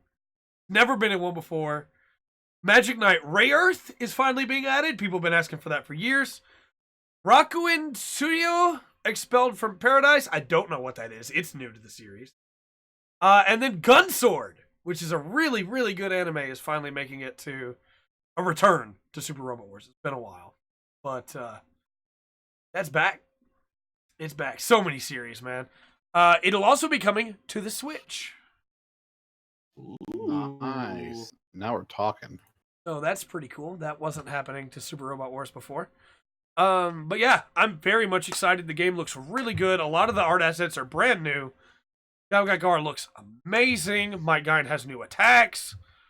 It looks really good. I'm really excited. And of course, you know, I'm gonna be able to use my boy Chibbity Crockett, who's gonna use Bursting Machine Gun Punch and have his car full of cheerleaders following around behind him as he, you know, defends Neo America. And Domon Kashu, Oh my gosh. who's gonna have his erupting burning finger. Gunbuster looks so It good. really does, doesn't it? It looks so good. So yeah, look forward to it, please, because it's gonna be good. I'm gonna buy it. I also am going to buy it. Andrew, I'm not gonna buy it. You know I'm not gonna buy it. Cowboy Bebop You know I'm not gonna buy it. I'm not even gonna try to lie to you. is worth a shot. After that, we had the Golden Joysticks Awards happened. I'm just gonna read off what won. We're not gonna get into what all was nominated, but for best storytelling, God of War won. Yeah. Okay. What is that noise, dude? Alexa talking in the other room. To who? Don't say that, dude. I'm just imagining somebody peek around the corner. That makes I don't like this. I'm upset, guys. Alexa, stop. You can't stop me now, Trey. Not I'm in stopping. Hold on, control. I'll be right back. Oh no, dude! Alexa, turn on the lights. No, Trey, don't do this. I don't like this is some scary movie white people crap right here. Okay. She just talked in here. Did you hear that? Yeah. Why were you reading my audiobook to an empty bathroom, Alexa? Austin, I've when you told her to lost stop- my spot Oh, now. I hate that happened, though. Hey, when you told her to stop, she said okay in here. It was creepy. Alexa, turn off the lights. Yeah, that was really weird. Best competitive game somehow went to Fortnite Battle Royale. Even though it It's didn't not really a come out. competitive whatever. It didn't come out this year. But sure, okay. You have this day in history enabled. Do you want to open it? Alexa, no, stop. What are you doing? You have this day in history. Alexa, no, stop. Heel. Bad dog. This day in history. Yeah. Best cooperative Flying in game. Africa by Toto. Right. Best cooperative game was won by Monster Hunter World. Yeah, sure. Okay. That's good. Wow. Best visual design went to God of War. Best indie game went to Dead Cells. That's awesome. Yeah. Best Really? audio went to God of War. Still Playing Award, which is probably what Fortnite should have been up for, was won by World of Tanks. Really? Best performer was Brian Deschert as Connor from Detroit Become Human. Their esports game of the year, which I guess also could have been Fortnite, was Overwatch. Their best VR game was Skyrim VR. I'm sorry. Yeah. No. As someone who is going to be receiving a package in the mail this week, as it has a PlayStation VR in it, with a selection of games. Don't you just want to play Skyrim again, though? I mean, No. why would you play This is anything why I else settled except on- for Skyrim? This is why I settled on PSVR, because they have so many good exclusive Mhm. games. Yeah. No, I don't want to play Skyrim. Oh, I don't want to play gets it. worse, What, Andrew. 6-year-old game? Andrew, it gets Okay, worse. Studio of the Year went to Santa Monica Studios. Sure, okay. They did a good job. No. Okay. Best new streamer, because that's apparently a thing they have to have. Shut up. Was Brian Deschert. I don't know who that That's is. the guy who played Connor from Detroit Become Human, who won the best performer award. They're definitely not biased there. Best mobile game of the year went to PlayerUnknown's Battlegrounds Mobile. I'm sorry? Yeah. PC game of the year went to Subnautica. Okay. PlayStation Alright. game of the year went to God of War. Okay, That's yeah. obvious. You know? Xbox game of the year went to Forza Horizon 4. Yeah, that makes sense. Nintendo game of the year went to Octopath Traveler. Okay. I haven't finished it, Breakthrough but okay. Award, I don't know what that means. Went to Unknown Worlds, I don't know what that is. Most Wanted game? Unknown Worlds. No, hold on. Unknown Worlds is they develop Nautica. Oh, okay. So I Breakthrough guess maybe they for broke like through big hit. 'cause- Okay, yeah, that makes sense. Yeah, and they're like an indie Yeah. indie dev maybe. That makes sense. Most Wanted game was Cyberpunk 2077. Sure. Critics' Choice Award was for Red Dead Redemption 2. Lifetime Achievement went to Hidetaka, I'm sorry. From Software. Sure, he deserves that. Outstanding contribution was the Xbox Adaptive Controller. Yeah, sure, okay. That's a really good controller for people that have physical disabilities. Game of the Year went to Fortnite Battle Royale.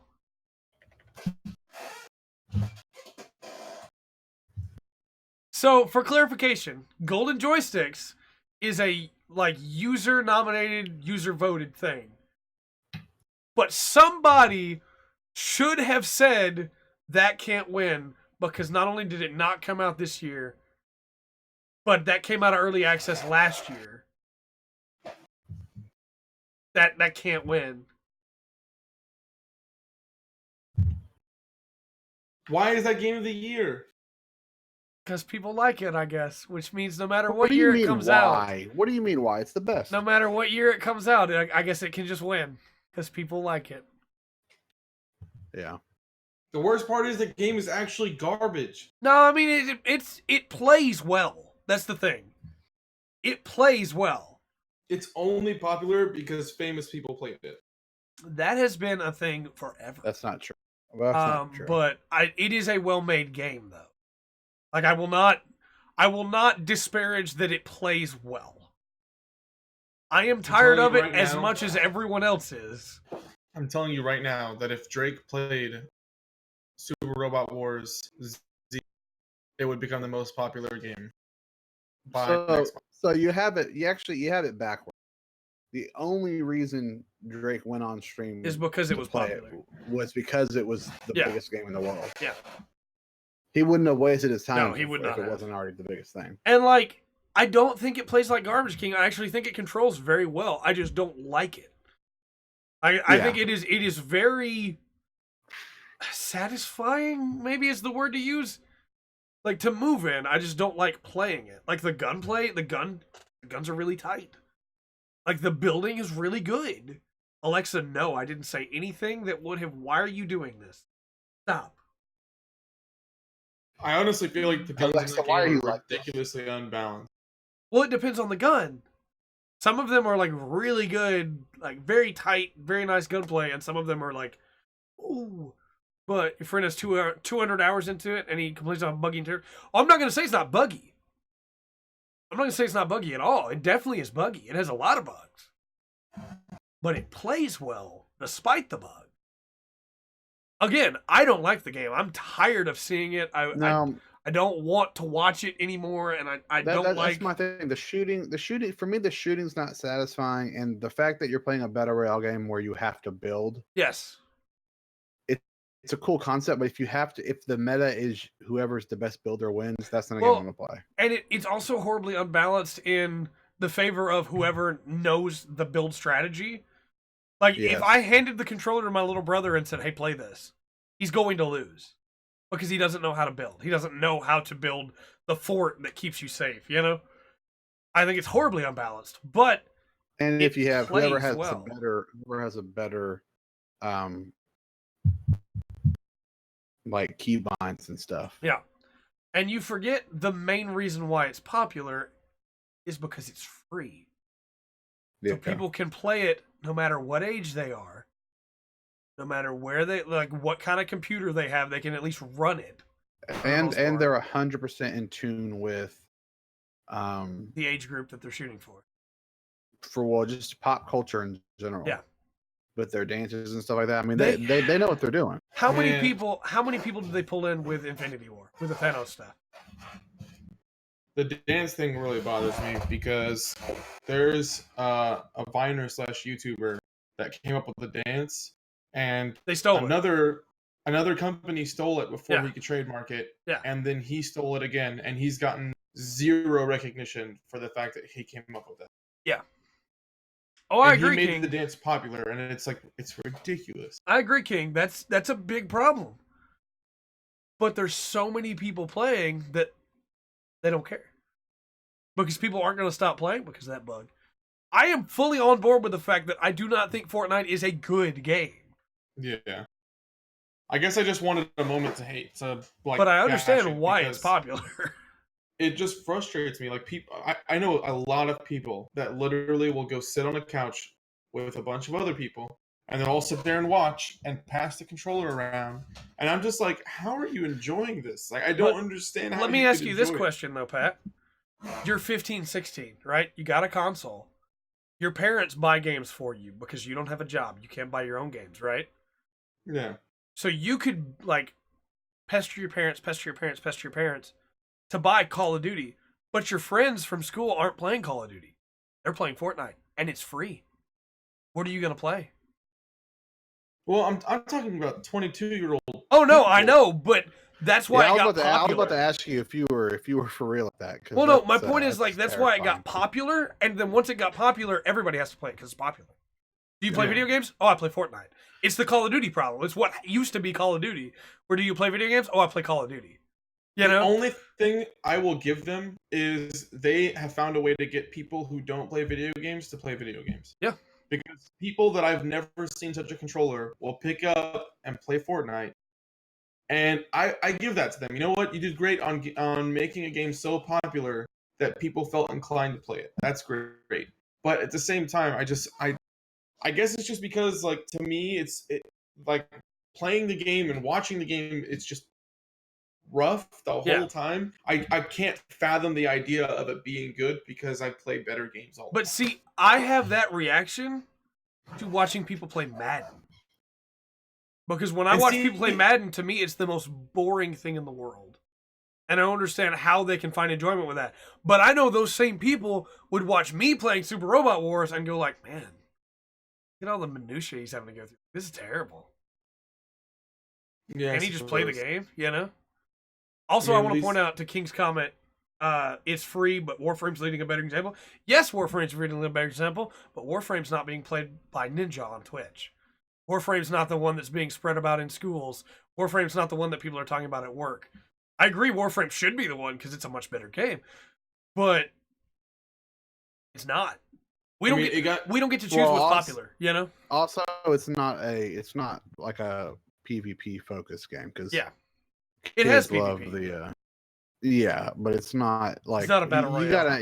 You actually have to grind and play the game and learn the systems and stuff. Yeah. Where Fortnite, anyone can download it for free, get in there and get the gist of it. Jump around and Yeah. shoot stuff, and then as you learn how to jump around and shoot stuff, then you learn how to build and stuff like that. I think a lot of it too is social media. Yeah. Social media took the game and just ran with it, and it became meme. It became like all of these things, and then it just skyrocketed in popularity. Yep. And I'm not lying even in the smallest. I'm saying I cannot wait for this game today. They always do, man. I have seen it happen so many times. Minecraft, you know? Yeah, Minecraft is definitely on the list. I even played Minecraft. Yeah, but who didn't play Minecraft? I will say, I think the big difference though between Fortnite and Minecraft though is, in my opinion, Minecraft is so well thought out. Yes, but were you a part of like popular culture when Minecraft started being all about the mods and not about the base game? No, Because then I never all people played talked mods. about was the mods. You had channels dedicated to just showing off Pixelmon and dedicated to just showing off all the different builders mods. And so many channels blew up. And when Minecraft just died off, those channels just stopped. And then Call of Duty was the big thing. It's Call of Duty. Got a Call of Duty. Call of Duty's died off. Now, then it was PlayerUnknown's Battlegrounds. You're not playing PUBG, man? Come on, why aren't you playing PUBG? PUBG's DayZ. Like, you go down the list. All these different games were like the big arc. They were like the big, hey, this is the game that everybody's playing. And if you're not playing it, you're stupid. And they always die off. And like people that really care about those games will keep playing them. And everybody else just moves on with their lives. Yeah, I mean, I wouldn't say they die off because I mean, tons of people still play PUBG. Yeah, And that's what I'm saying. The Ark core and that audience kind of stays, stuff. but yeah, the mass population that played it is they leave it alone. Shrinks. Yeah, And that's why Epic is trying so hard to make as much money as they can from it right now. Because somebody at Epic must know this is not going to last. yeah. I don't know. I know that's the right answer, and Yeah. I guess, and again, I'm literally saying this literally because I already hate the game. Like I hated the game early on because I and it's the building mechanic. I don't like it. I don't like it at all. It's to me it's not fun to do it that way. But you know, everyone's got the thing. It's just frustrating for me, I guess, because even people my age who could afford their own games and could play better games are playing these games and they're like, dude, this is so fun, and I'm like, dude, I bet if you touch Spider-Man, you'd probably come all over yourself. All right, well, there we go. Yep. It's fine. I mean, I don't care. I mean, let everybody play whatever they want to play. I don't care. I don't like, and we got away from the original point. I don't think it should be winning Game of the Year awards for 2018, though.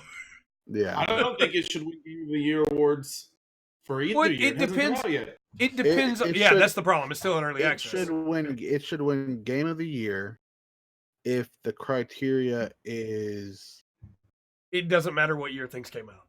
or if there's in early access. is biggest game of the year. Yeah. Because it's culturally the biggest game of the I year. agree with that. If there was a biggest game of the year or Yeah, like most absolutely. popular game, that definitely would. You remember deserve when that I to be you remember when the I best game. referenced best continuing game and they gave it to World of Tanks? And I said that's probably what Fortnite should have won? Yeah. Fortnite is still continuing just fine. Nobody's dropped off for the most part. I agree with that too. But it's not Game of the Year for 2018 when it hasn't even officially released yet. You know, I'm really okay. This is getting a little off topic, but I'm really actually kind of surprised Overwatch won Best Esports because League of Legends set a record with this last esports. So competition. people think there might be a reason for that with Golden Joysticks. It's that so many people hated how that tournament turned out that I saw this conversation on Twitter that people are saying, well, maybe people got so mad at how the League of Legends finals went that they just gave it to Overwatch instead, you know? Well, also, and I get this vibe because of the whole Fortnite Game of the Year win, that they think Overwatch, because Overwatch Overwatch just had that new more, trailer. well, Overwatch is more public Yeah. mind than League of Legends. Yeah. Everyone probably knows. Everybody, like people who only own consoles, they can play Overwatch. Like Yeah. you know, Overwatch is like a more current, like a phenomenon type thing where it's a newer, flashier. Yeah, Once absolutely. again, Overwatch is complicated, just like Fortnite's complicated, but a lot of it is dumbed down to be, or is Accessible. portrayed in a way, to be more accessible, and Mhm. that's what helps it win versus League of Legends or, Yeah. God forbid, Dota 2, which is incredibly complex. So I guess we should move on to the next award show that had nominations. No awards winning yet. We're gonna do a live stream. I'm at least gonna stream my reactions to the Game Awards live when it happens. But the nominees for the Game Awards, for Game of the Year, are Assassin's Creed Odyssey, Okay. Celeste, Oh yeah. God of War, Marvel's Spider-Man, Monster Hunter World, and Red Dead Redemption 2. Dragon Quest XI got completely snubbed, I guess. I'm curious. I want to hear your thoughts. Both Overwatch and Fortnite are cartoon games. I mean, they are. Your thoughts on who is going to win this for the Game Awards? I want to write these down. I think it's gonna so win. I know. I think God of War should win. I think Red Dead Redemption 2 is going to win. But it didn't God of War. I mean, God of War's already on there It's for a nominee, yeah. a couple times. Yeah. But my thing is, Red Dead Redemption 2 came out sooner, and I remember last year's Game Awards. yeah, but it seems like they really like God of War. Yeah, it does. I mean, I want to lean on Red Dead a little bit because of the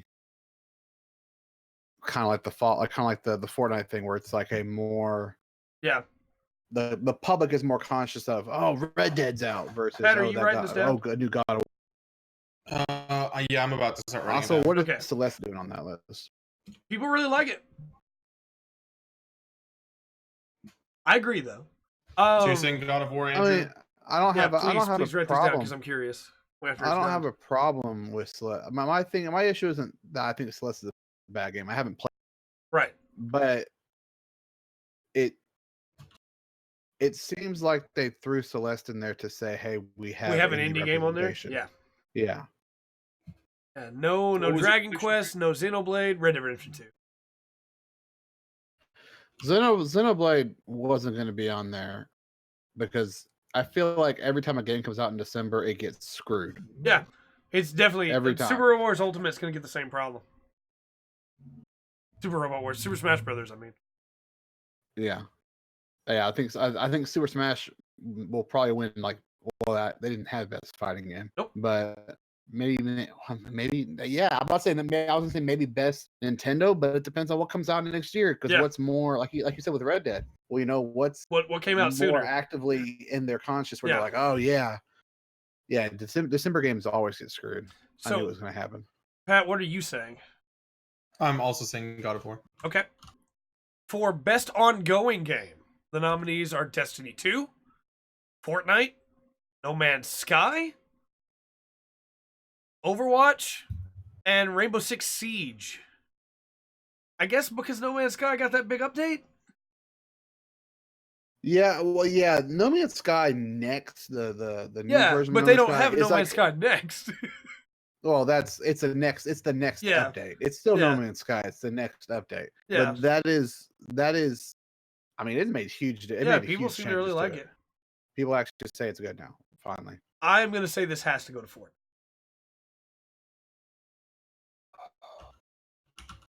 I don't think it should go to Fortnite. I think it should probably go to Siege. But I think it's gonna go to Fortnite.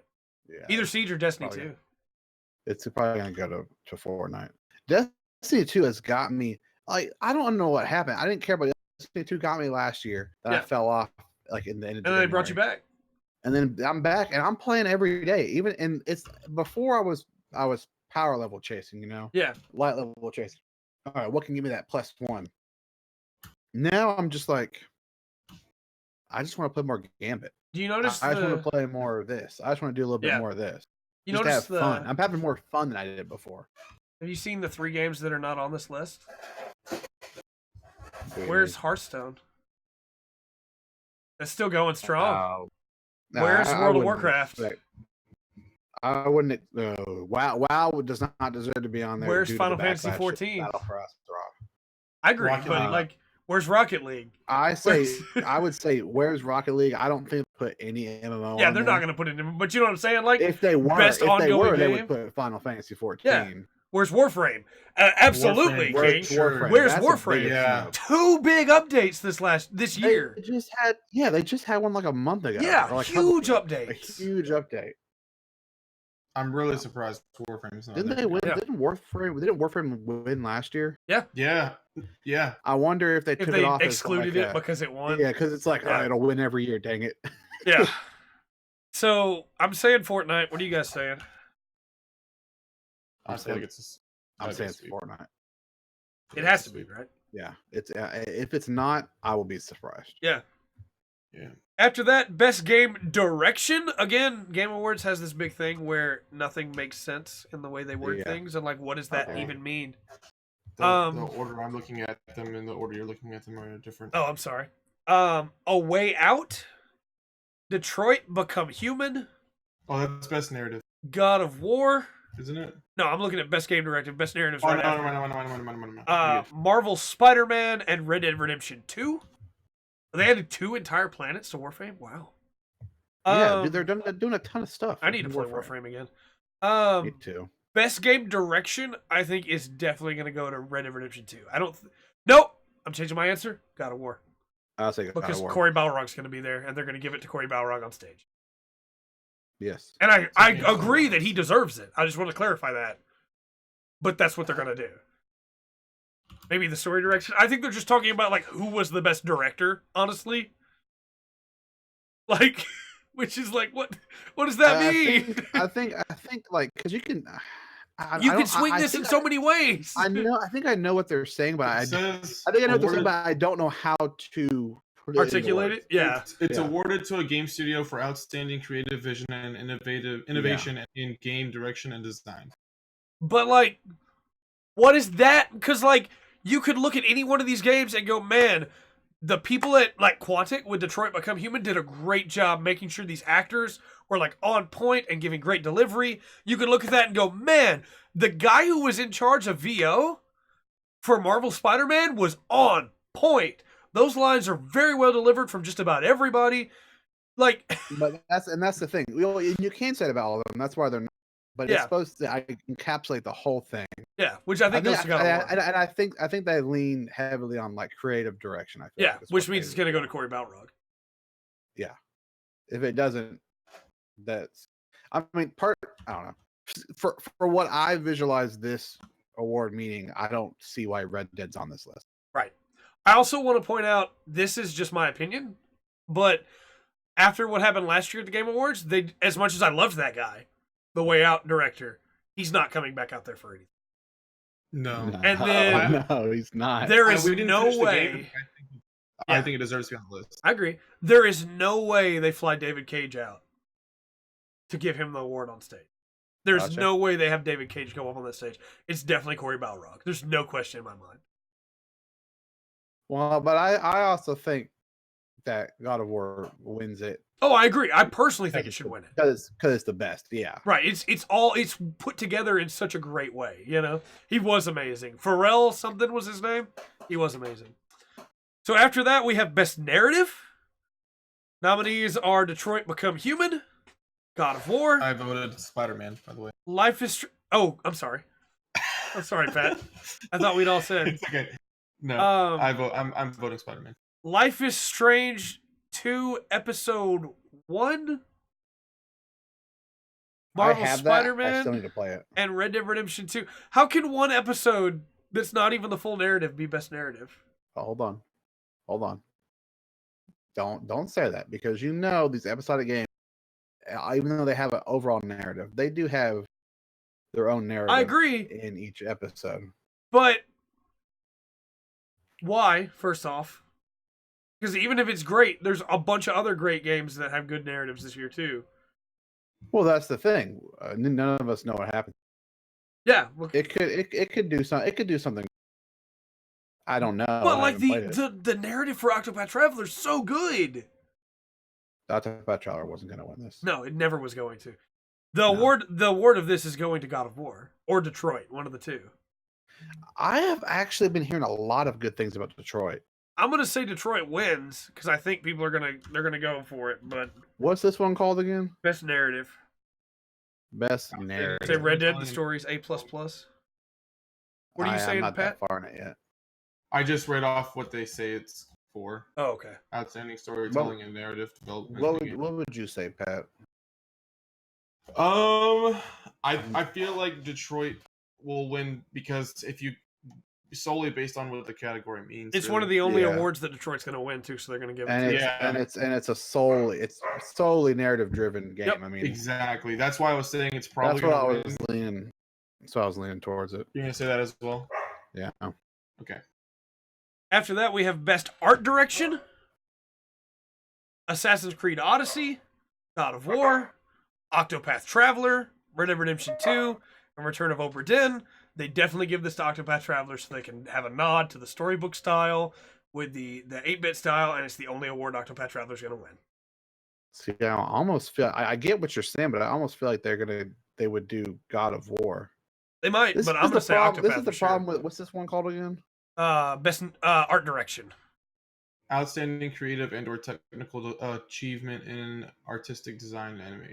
Ooh, artistic design and animation. I'm gonna go Octopath. Yeah, no, and that's the thing, King. God of War is also very pretty. I think they give it to Octopath because it's the only award they're going to give to Octopath, and they can easily go, "Yes, this is the most like artistic looking game." I agree that God of War is pretty. I also could say you could say Red Dead Redemption 2 is pretty. Yeah, it looks fantastic, but if you're gonna go based on who's the most creative, I feel like it has to be Octopath. Yeah. If it's solely based on who's the most creative, I feel like it's got to go to Octopath. so we all say Octopath. Yeah. After that is best score / music. First of all, how dare you for not having Dragon Quest XI on this list? How dare you? Celeste, God of War, Marvel Spider-Man, Ni no Kuni 2,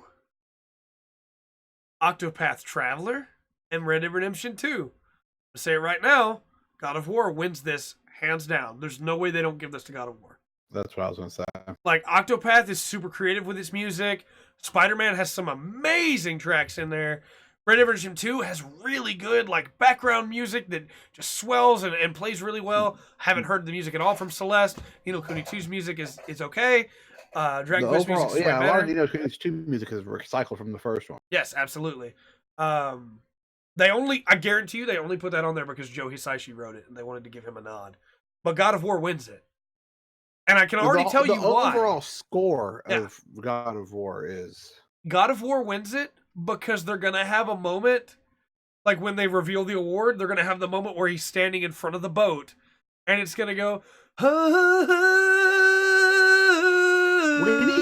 Pat, you need to write down all the stuff that Trey says is going to happen. I want to know It's gonna how happen. much of this is true.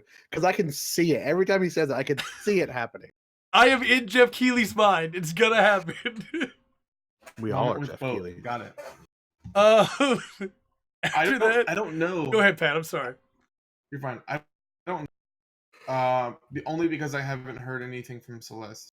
Yeah, I haven't either. I need to play that game apparently because the Game Awards say it's real good. I wouldn't think Game Awards nomination. People also said The Messenger was amazing, and I played that game. I'm probably gonna say God of War just because I feel like it's an obvious choice. Yeah. Red Dead Redemption 2 just sounds like Red Dead Redemption 1 to me. I don't remember hearing a lot of music as far as I'm into that game. A lot of it's There's just not like much- background. Yeah, it's just I mean, I haven't played Octopath. I've not played Nino Kuni 2. I've not played Marvel You Spider-Man. can skip Nino Kuni. And I've not played Celeste.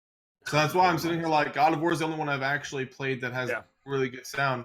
But you like you were saying at the moment with the boat, and like there's just several moments in that game, you really can't say that it has bad music anywhere, really, or bad So I feel like I guess I'm just gonna have to follow suit in that one as well. And Andrew, you said God of War? Yeah. After that is Best Audio Design, which is Call of Duty Black Ops 4, Forza Horizon 4, God of War. Not super bad. Am I? Is it just me, Pat? No, You guys are a robot for me. It's the Discord. connection. Yeah, Okay. it's Discord. It'll probably I mean, pass. it's not Discord. Best audio design, Call of Duty Black Ops 4. Can you guys hear me better now? No. No, Throws up let's all leave and Okay.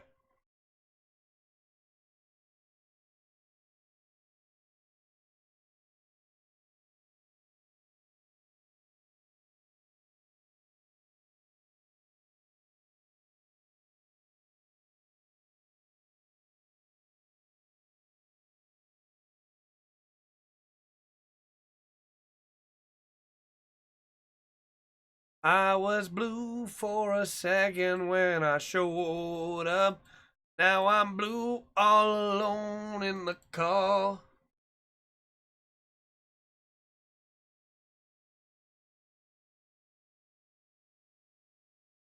Oh, it's better now.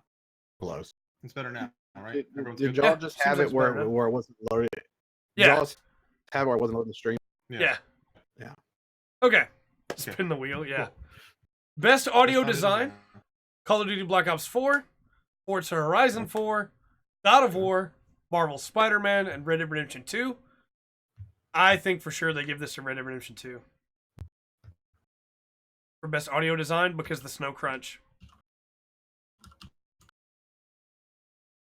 Because the animals in the distance. Because all the little sound effects. It's for sure going there. Black Ops 4 is really good. Forza is really good, but it's a racing game, so it's not going to get. Or the other one's God of War, God of War and Spider-Man. And Red Dead 2. And RDR. not Spider-Man. God of War has that really great extra sound. It really does, yeah. And feel. Yeah, and feel. Not part of this, Pat. Thinking, what's it called again? What is Best their audio ex- design what presented is by their- Dolby. What is their explanation? Recognizing the best in-game audio and sound. It's very, very vague. Yep. I think what they're like they had a snow crunch that sounded really good, or they had like Yeah. different like small stuff. It's not necessarily the music; Yeah. it's what's going on in the game. Yeah. And I honestly think Black Ops 4 is pretty high, a pretty good contender. Yeah. I think that the way that the guns sound when you're firing them, reloading them, bullets hitting the ground, things like that sound really good. Yeah. But I wanna say God of War, but I do keep going back to when I play Red Dead.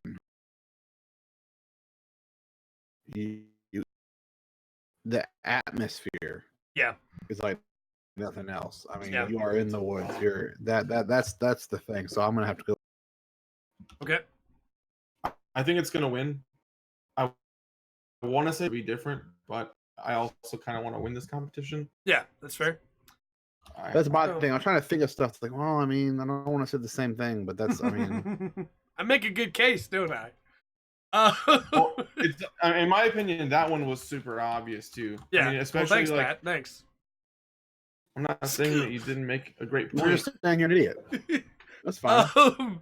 So, best performance: Brian Deschert as Connor Detroit Become Human, Christopher Judge as Kratos, Melisanthe Mahut as Cassandra from Assassin's Creed Odyssey, Roger Clark as Arthur Morgan, Red Dead Redemption 2, or Yuri Lowenthal as Peter Parker, Marvel Spider-Man. I want Yuri Lowenthal to win for his portrayal of Peter Parker because it's really good. I don't think they're going to give it to a voice actor. Give it to me one more time. What is Best the... performance: Yeah, Awards to an what are the individual for games? voiceover, acting, motion, and/or performance capture. The guy who Voiceover. played Connor in Detroit Become Human. The guy who played Kratos in God of War. The lady who played Cassandra in Assassin's Creed Odyssey. The Yeah, guy that's a who good one. played Arthur Morgan in RDR2. And the guy who played Peter Parker in Spider-Man. Dude, that's like So a merged Sasuke. row of options there. Yep. Sasuke. He also was Read Sasuke. me the description again. Awarded to an individual for voiceover, acting, motion, and/or performance capture. Oh, performance capture makes me think Detroit. Yeah. It's gonna have a little bit extra oomph on it. Yeah, I'm with King. I think he was the one they mocapped. I think he's the one that gets it. Brian DeShert. The for Detroit. Yeah. Yeah, it's gotta be it. Yeah. I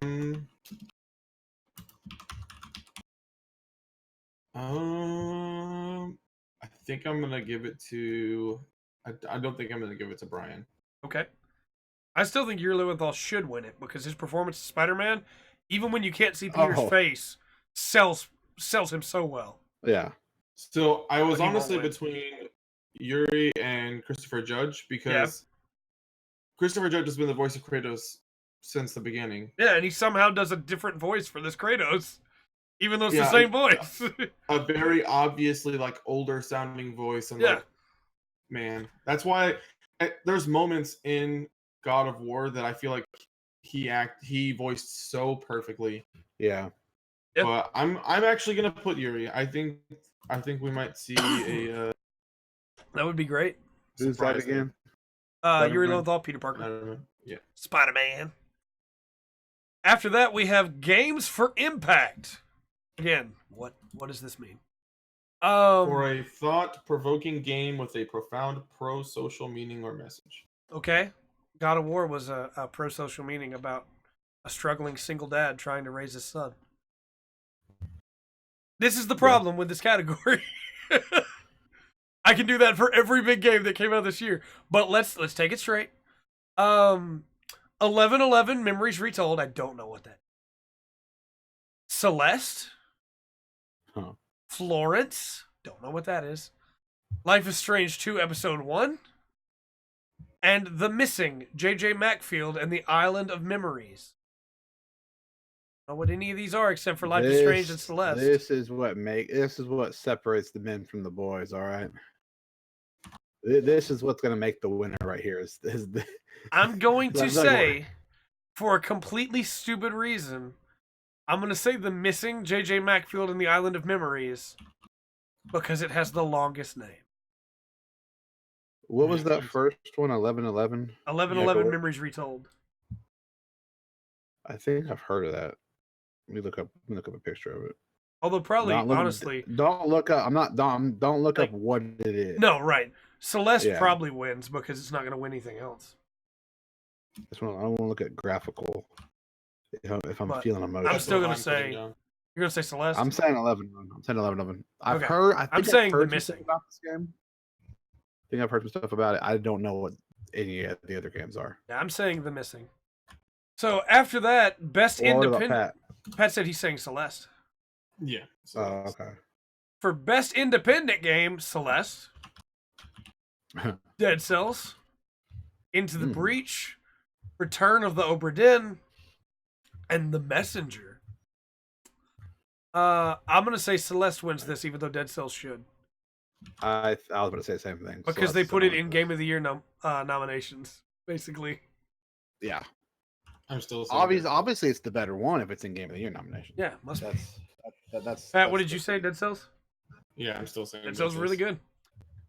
After that, Best Mobile, Donut County, Florence, Fortnite, PUBG Mobile, and Reigns Game of Thrones. Into the Breach is a great game, King, but I don't think it's going to win as much as it really should be recognized. I think I'm going to go with Donut County.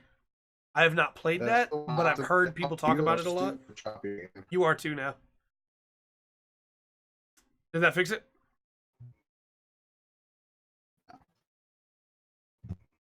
Man, it's just technical difficulties day, huh?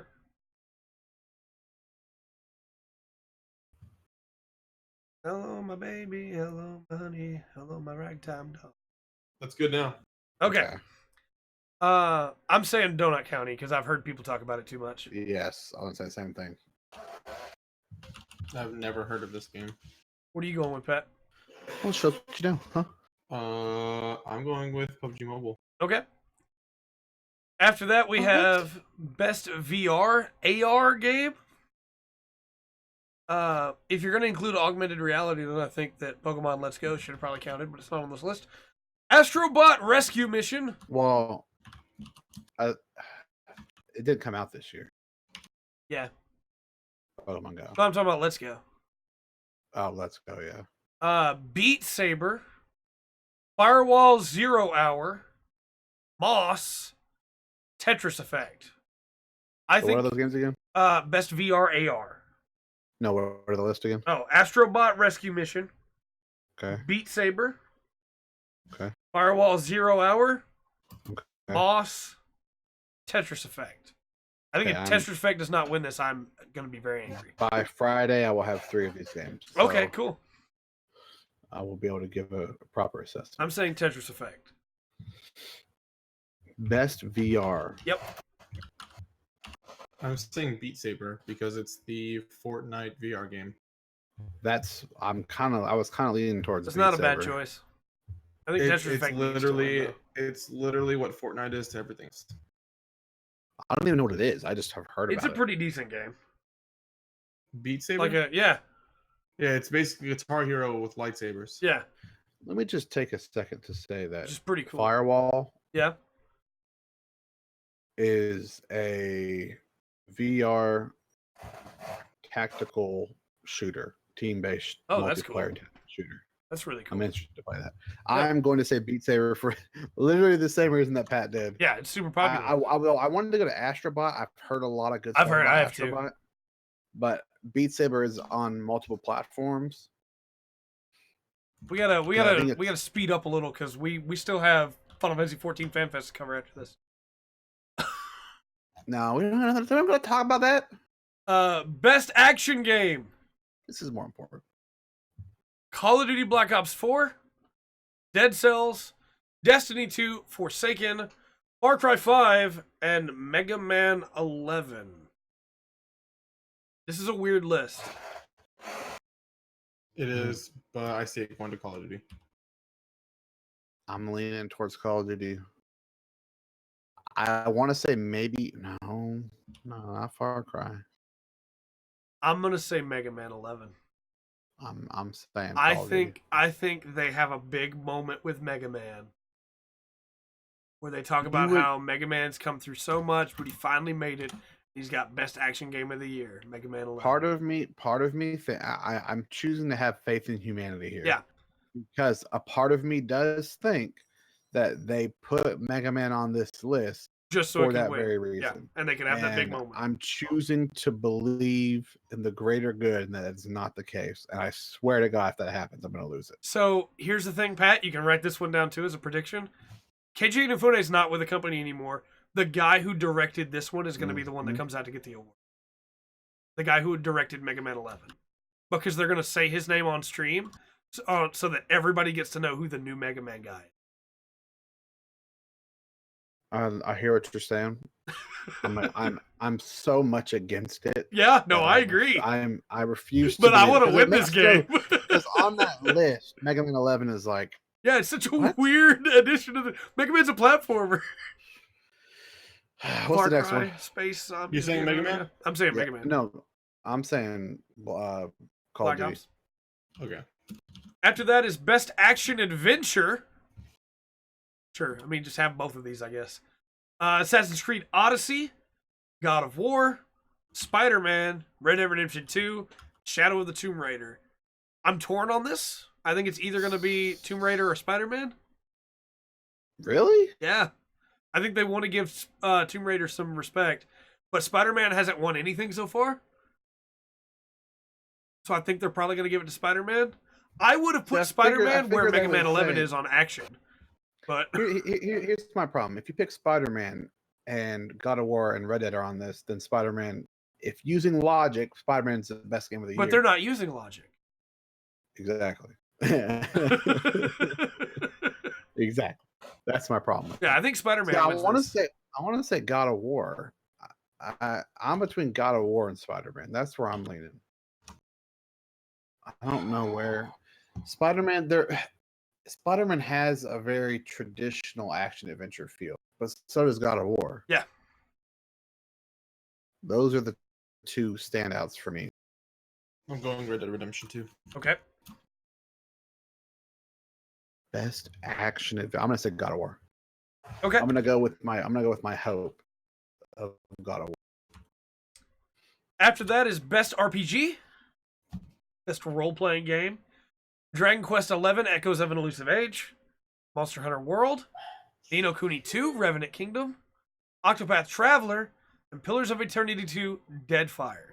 So Deadfire's dead. Yes. Ni no Kuni 2 is a no-go. Yeah. I think it's gonna either be Monster Hunter World, because why would they put, I mean, it's RPG, but it's a very different style than the rest of the games on Yeah.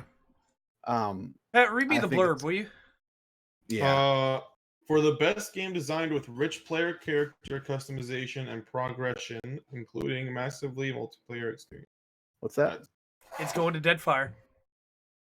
It's not going on Deadfire. Nope, it's going to if their criteria, it needs to go to Dragon Quest XI.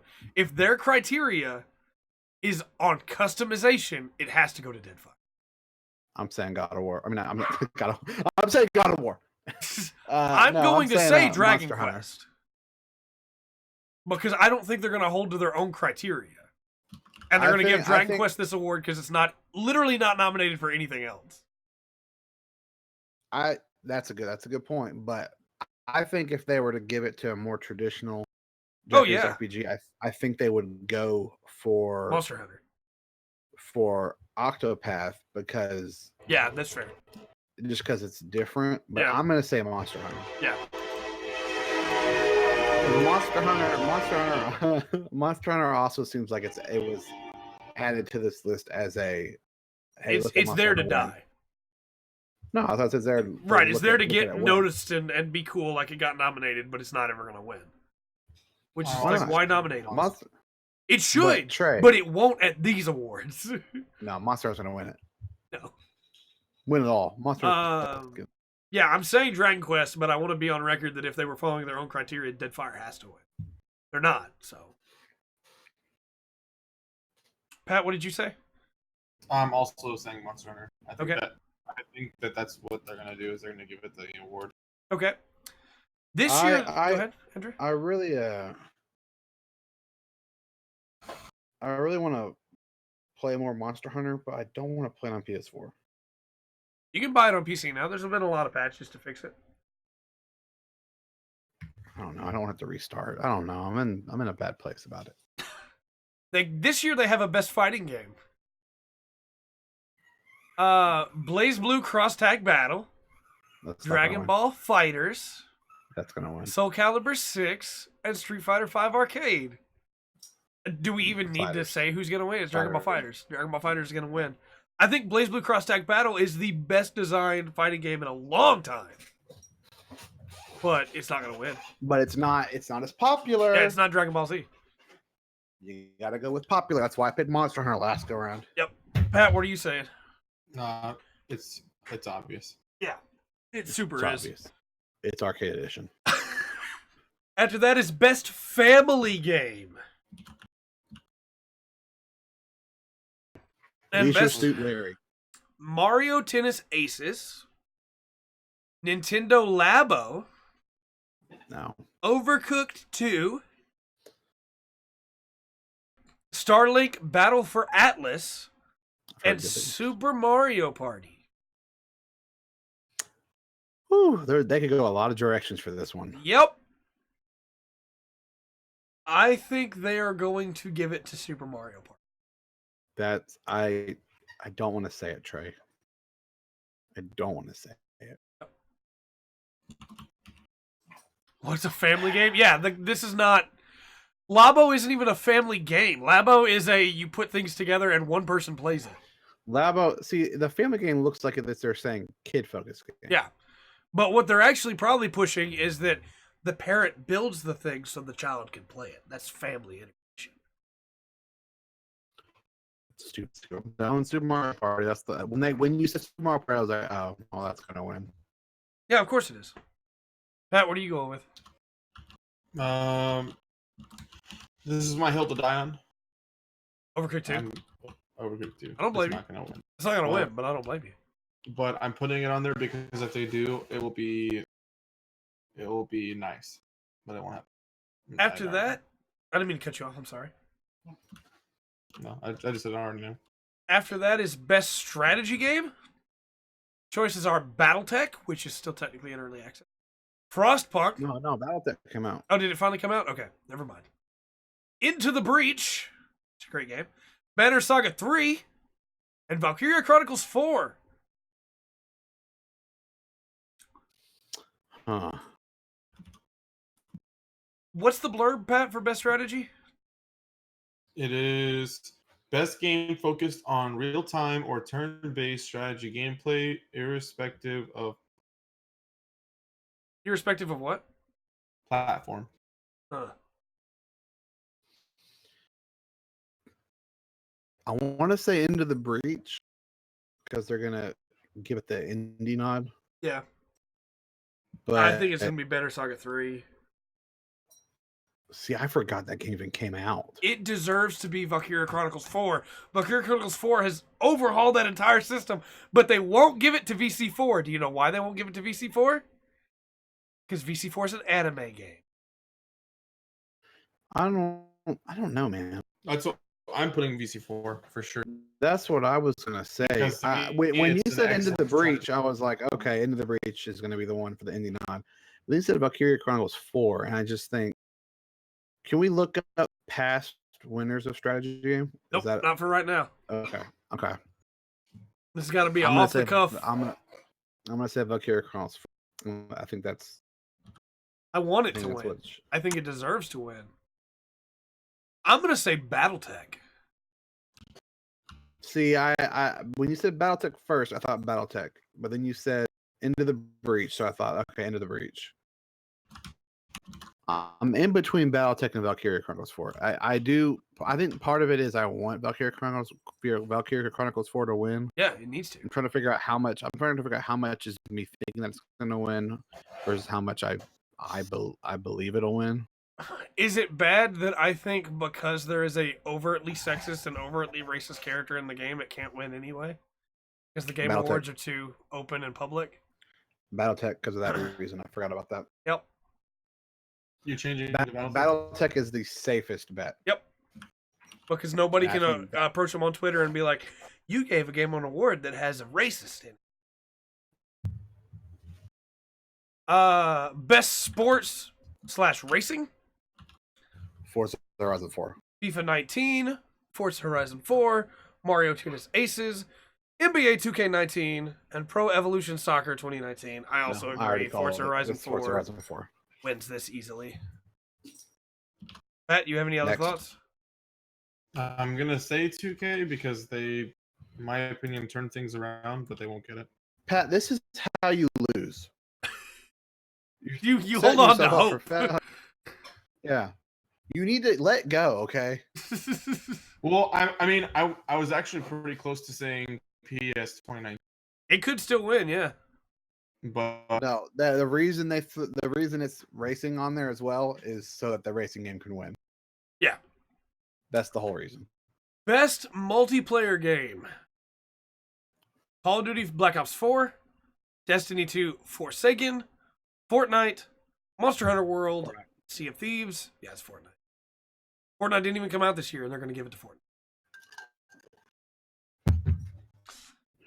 Fortnite. Do we want to do best student game, best debut indie game, best esports game, best esports player, best esports team, best esports coach, best esports event? I don't even know half these players. wait, Andrew, what'd you pick? Fortnite. Okay. I thought that was just a default choice. Okay. Best debut game? Or Yeah, those let's do games best that debut, we and then we'll know? leave all the esports stuff behind. Yeah. Best debut indie game. What'd you pick, Pat? You picked Fortnite as well? Yeah, I mean, I saw it's him nod, and I obvious. assumed he picked it. Best debut indie game: Donut County, Ooh. Florence, I'll play Boss, Messenger, and Yoku's Island Express. And I 100% think Yoku's win. I'm gonna say Donut County. Okay. I don't know anything about any of those games, so I'm gonna say Donut. Okay. Pat, what are you saying? I'm gonna say. I'm also gonna say Donut County. Okay. That is all the coverage on the Game Awards. Real quick, I'm gonna hit the Jump Force editions, and then I'm gonna hit the FanFest editions because we're well over time, and I'm sure you guys would both need to go. Jump Force has added Shishio from Kenshin, the enemy to Rurouni Kenshin. Obviously, we already knew Kenshin was in it. And then they added Cell and Piccolo. Jump Force, so that's pretty cool. There's a lot of news for 14. I'm just gonna hit on the big things real quick. Blue Mage is coming. Blue Mage is going to be a limited time or a limited job, not limited time job. We will get Blue Mage in January. It will start at level 1. It has 49 moves to learn, Nice. one for every level, till it hits its current cap of 50. Blue Mage cannot queue into Duty Finder right now. Blue Mage will not be a regular job that will be running content with you, like new content. Instead, Blue Mage is designed to be more of a solo experience, but obviously if you are doing things unsynced or with smaller groups where you're already breaking the rules of the Duty Finder and thus queuing into them on your own with a group, you can bring Blue Mage with you to those things. The reason why they wanted to do this is because they were afraid, first off, that Blue Mage would be too powerful. Because Blue Mage is going to be very OP. They have already stated that because it's getting monster moves and they're not diminishing the power of it. And that they didn't want people to join an instance for people to realize that they don't have the move they want them to have and then be kicked from the instance. Like join a party finder and then somebody go oh, you don't have level 5 death? You're out. Which would have happened. There's no doubt in my mind that would have happened. There immediately would have been hey, all Blue Mages have to have this skill and they can't be in my parties, you know? Mm-hmm. The response to this has been really weird. Because for years, people have asked Yoshi P for new content that isn't the patch content, you know? Isn't on the regular rhythm of, hey, new class job, quests, new dungeon, new trial. And then when we get it, people go, but it's not like the other stuff, so it's bad. And it's okay, I get it. You wanted Blue Mage to be... you wanted to main Blue Mage, and I understand that. But they stated before, the reason why Blue Mage wasn't going to happen is because they can't make Blue Mage feel like Blue Mage and still be in an MMO. Blue Mage in 11 did not feel like Blue Mage. So they made something different so that you could still be Blue Mage and still play the MMO. It just doesn't sync up that way, you know? And people are real mad about it on the subreddit and real not mad about it in other places. I want to clarify, I'm really happy with Blue Mage. I think it's cool. They're not being able to do current content with Blue Mage. That's kind of unfortunate. I would have liked to be able to run around as a Blue Mage and help people do level 70 stuff. But I'm excited for a brand new, progression, doing stuff, getting monster abilities, and then the whole, Blue Mage has its own individual duty that it can queue into that nobody else can get in once it hits level 50. Cool. And in that duty, they have to use the monster abilities they've gathered to fight 3 rounds of enemies at a time. And there's 25 of those? That's pretty nifty, you know? Yeah, for sure. But I do understand why some people that were looking forward to Blue Mage as a main job were upset. I think it's just important to remember they had already said if Blue Mage ever got into the game, it would not be a standard job. But, you know, that makes sense. people don't listen. Andrew, your thoughts? I don't know. Don't really have anything. I think it's really interesting. Honestly. They did say, too, if Blue Mage works like this, they will add more limited jobs. Like Beastmaster and Puppet Master. Puppeteer. 2 jobs that people have been asking for years that don't work with 14 the way it is now. Who knows? Maybe this doesn't work and they retool Blue Mage to be a regular job. Who knows? You know? However, with the announcement of the expansion, Shadowbringers, we're also getting 2 more jobs. One of them we're pretty sure is Gunblade, which will be a DPS. The other one, probably going to be Dancer. Dancer's been rumored for a long time. But this means 3 new jobs total, you know? Sure, one of them is not standard, but you can still do stuff with it. You can still queue up with people you know with it. There was a bunch of other news. I'm skipping over a bunch of the small stuff because time. But the other big thing is that servers are moving. And I remember you saying that. People are upset about this because it's breaking up their statics, and I understand that. I definitely understand why they're upset about it. But Yoshi P stated that if the game was going to continue, the servers had to move. Gilgamesh and Balmung both being on Aether is killing Aether. Like, that server will not last with the 2 highest population worlds on it. So Balmung is getting moved to Crystal, which is going to be a brand new data server. And in Crystal, they're going to put a bunch of the smaller servers as well, so that Balmung is the main strain and everything else is there. However, because they realize that this is a big problem and it's going to break up statics, if you live on a world that is getting moved, if you live on any world, actually, they're opening it up to everybody. But if you want to move to another world, they're waiving the fee, so you won't have to pay to move to another world. They're giving you gold to make up for it. If you bought a house, they're not only refunding you the full amount of money that you spent on the plot for the house, but then also giving you 500,000 gold to pay for furnishings. If you bought an apartment, they're refunding you the amount of the apartment if you decide to move, and then giving you another 100,000 gold. So it's just like, hey, we get it. We're sorry. We got to move these servers, though.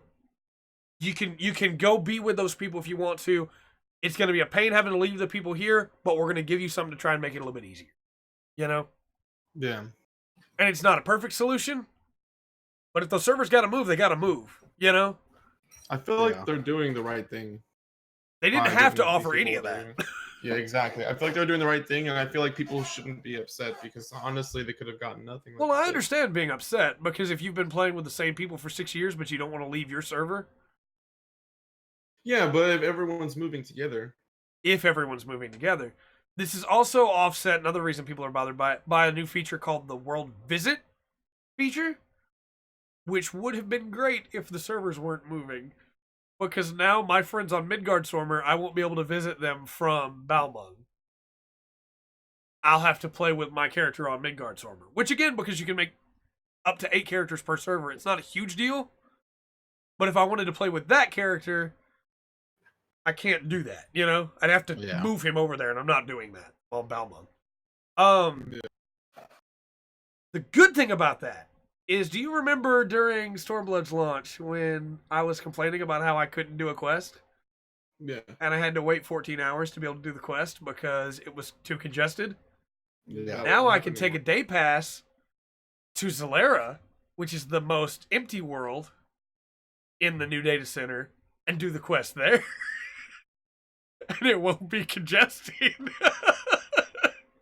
Fair enough. And because you can take it, it's not, I call it a day pass, it's not. If you log on that world, you log back in on that world, but you can go back to your world just by going back to the Aetherite in Ul'dah, Gridania, or Limsa Lominsa, and just teleporting back to your world. It's not a big deal at all. It's completely free. So it's a really cool feature. I miss any of the, there's a couple other things, but I'm skipping a bunch of stuff still, you know? To help us get out of here faster. There's going to be a new playable race. We're all pretty sure it's the Vieira, the rabbit people. There's a new expansion coming, obviously. Shadowbringers coming next year around summertime. I mean, 9 dungeons ready for it. Brand new beast tribes from Final Fantasy XII. The trust system from Final Fantasy XI is coming back, which means that you can run dungeons with NPCs. Like Cool. they're definitely using the squadron system and allowing you to do that. So if you don't want to wait to queue up to something, you can just take NPCs with you. That's good. A new game plus mode that lets you redo instances and single player story content, so that you can see a scene that you really liked that you can't queue back up for, you know. So you can play through all those again. They're going to again try and make the grind from 2.0 to the end of 2.55 a little bit easier.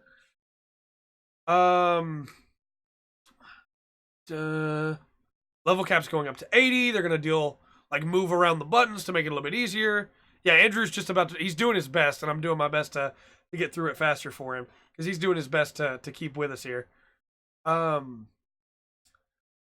There's also, I did want to bring this up, we won't spend too much time on it. People are saying that the servers are moving because Balmung is the worst, and that we caused this. Because we're just the ERP server. I've never once been approached for ERP. I just want to point that out. I've been on that server since I moved over there years ago. Erotic roleplay. One story got famous on the Final Fantasy XIV forums from Balmung, and after that, Balmung just ruins everything for everybody. Balmung's a really good raid server. Just want to point that out.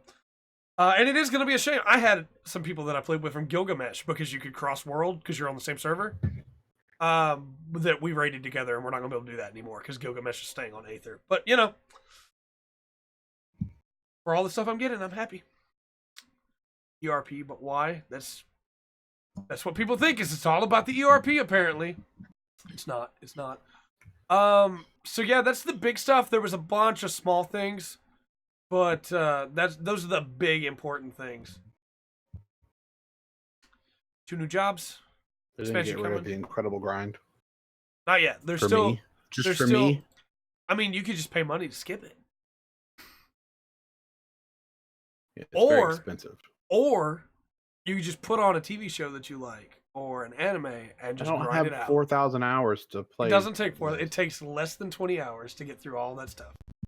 It's less than It's what? just running back and forth. Less than 20 hours. It's just running back and forth. Yeah, but it's boring. Put on Castlevania Season 2 and pay attention to that while you run back and forth. It's so boring. It's so boring. When I agree. It's super boring, but when I get to play the Red Mage, now we're talking. Okay. But you just got to run back and forth, turn in those quests. Then you get the good story cutscenes, and things take off like crazy. I think Red Mage is probably one of my favorite. Red Mage is real good. I'm excited for Blue Mage. 20 hours is a lot. I agree. I'm gonna probably jump back into it in the summer. The summer is gonna be my time to play it, probably. And I still say to this day, the biggest issue that 14 has is that 2.0 to 2.55. Because they made bad quests in that time that are just go from here to go there, to take this thing, take it there. Those are bad. You only have 5 patches worth to do. That is roughly 32 quests. 20 hours is maybe an overestimation. If you just run back and forth, I could probably do them in like 7. But it's still 7 hours you shouldn't have to do. I 100% agree. But, you know. But just put on Castlevania Season 2 and run back and forth. You don't actually have to think about what they're saying in there. It's not important up until the end, and then it's important. But you'll know by then. You'll know. I think that's my problem. I was trying to be like, okay, well, technically this is supposed to be story stuff, I guess. So yeah, none of that stuff is important. That was all placeholder to get through while they finish up fixing the game from 1.0. But yeah, that's the big stuff. We're like 50 minutes over time. You guys have anything else you want to add? Okay. Keep watching our stuff. I agree. For streams this week, please. We have. Are we still doing D&D Wednesday? I was gonna ask y'all about that. I know. I figured y'all might have something going on, but I don't know. I have nothing, but I don't know what you guys are doing. I don't think I have anything. Okay. I also don't have anything, so I guess we need Glad to to still talk have to that. If he's down for it. I'm gonna do a short Dark Souls 2 stream Wednesday. And then of course Valkyria tomorrow, because I'm not doing one Thursday for Thanksgiving. I'm taking Thursday off. Friday, I'm gonna do. I know, right? I never take days off. Friday, I'm gonna do Red Dead Redemption 2, and Saturday is Gundam Game Day. So please don't forget about that. I think we had some good conversations. I think we had a good podcast. I think we're all tired. I think it's time to go. With all that said, I've been Trey. I'm Andrew. And I'm Patrick. And remember to always enjoy we've been the full spectrum. And remember to always enjoy the full spectrum that life has to offer. Fortnite winning Game of the Year award when it didn't even come out that year. Butts.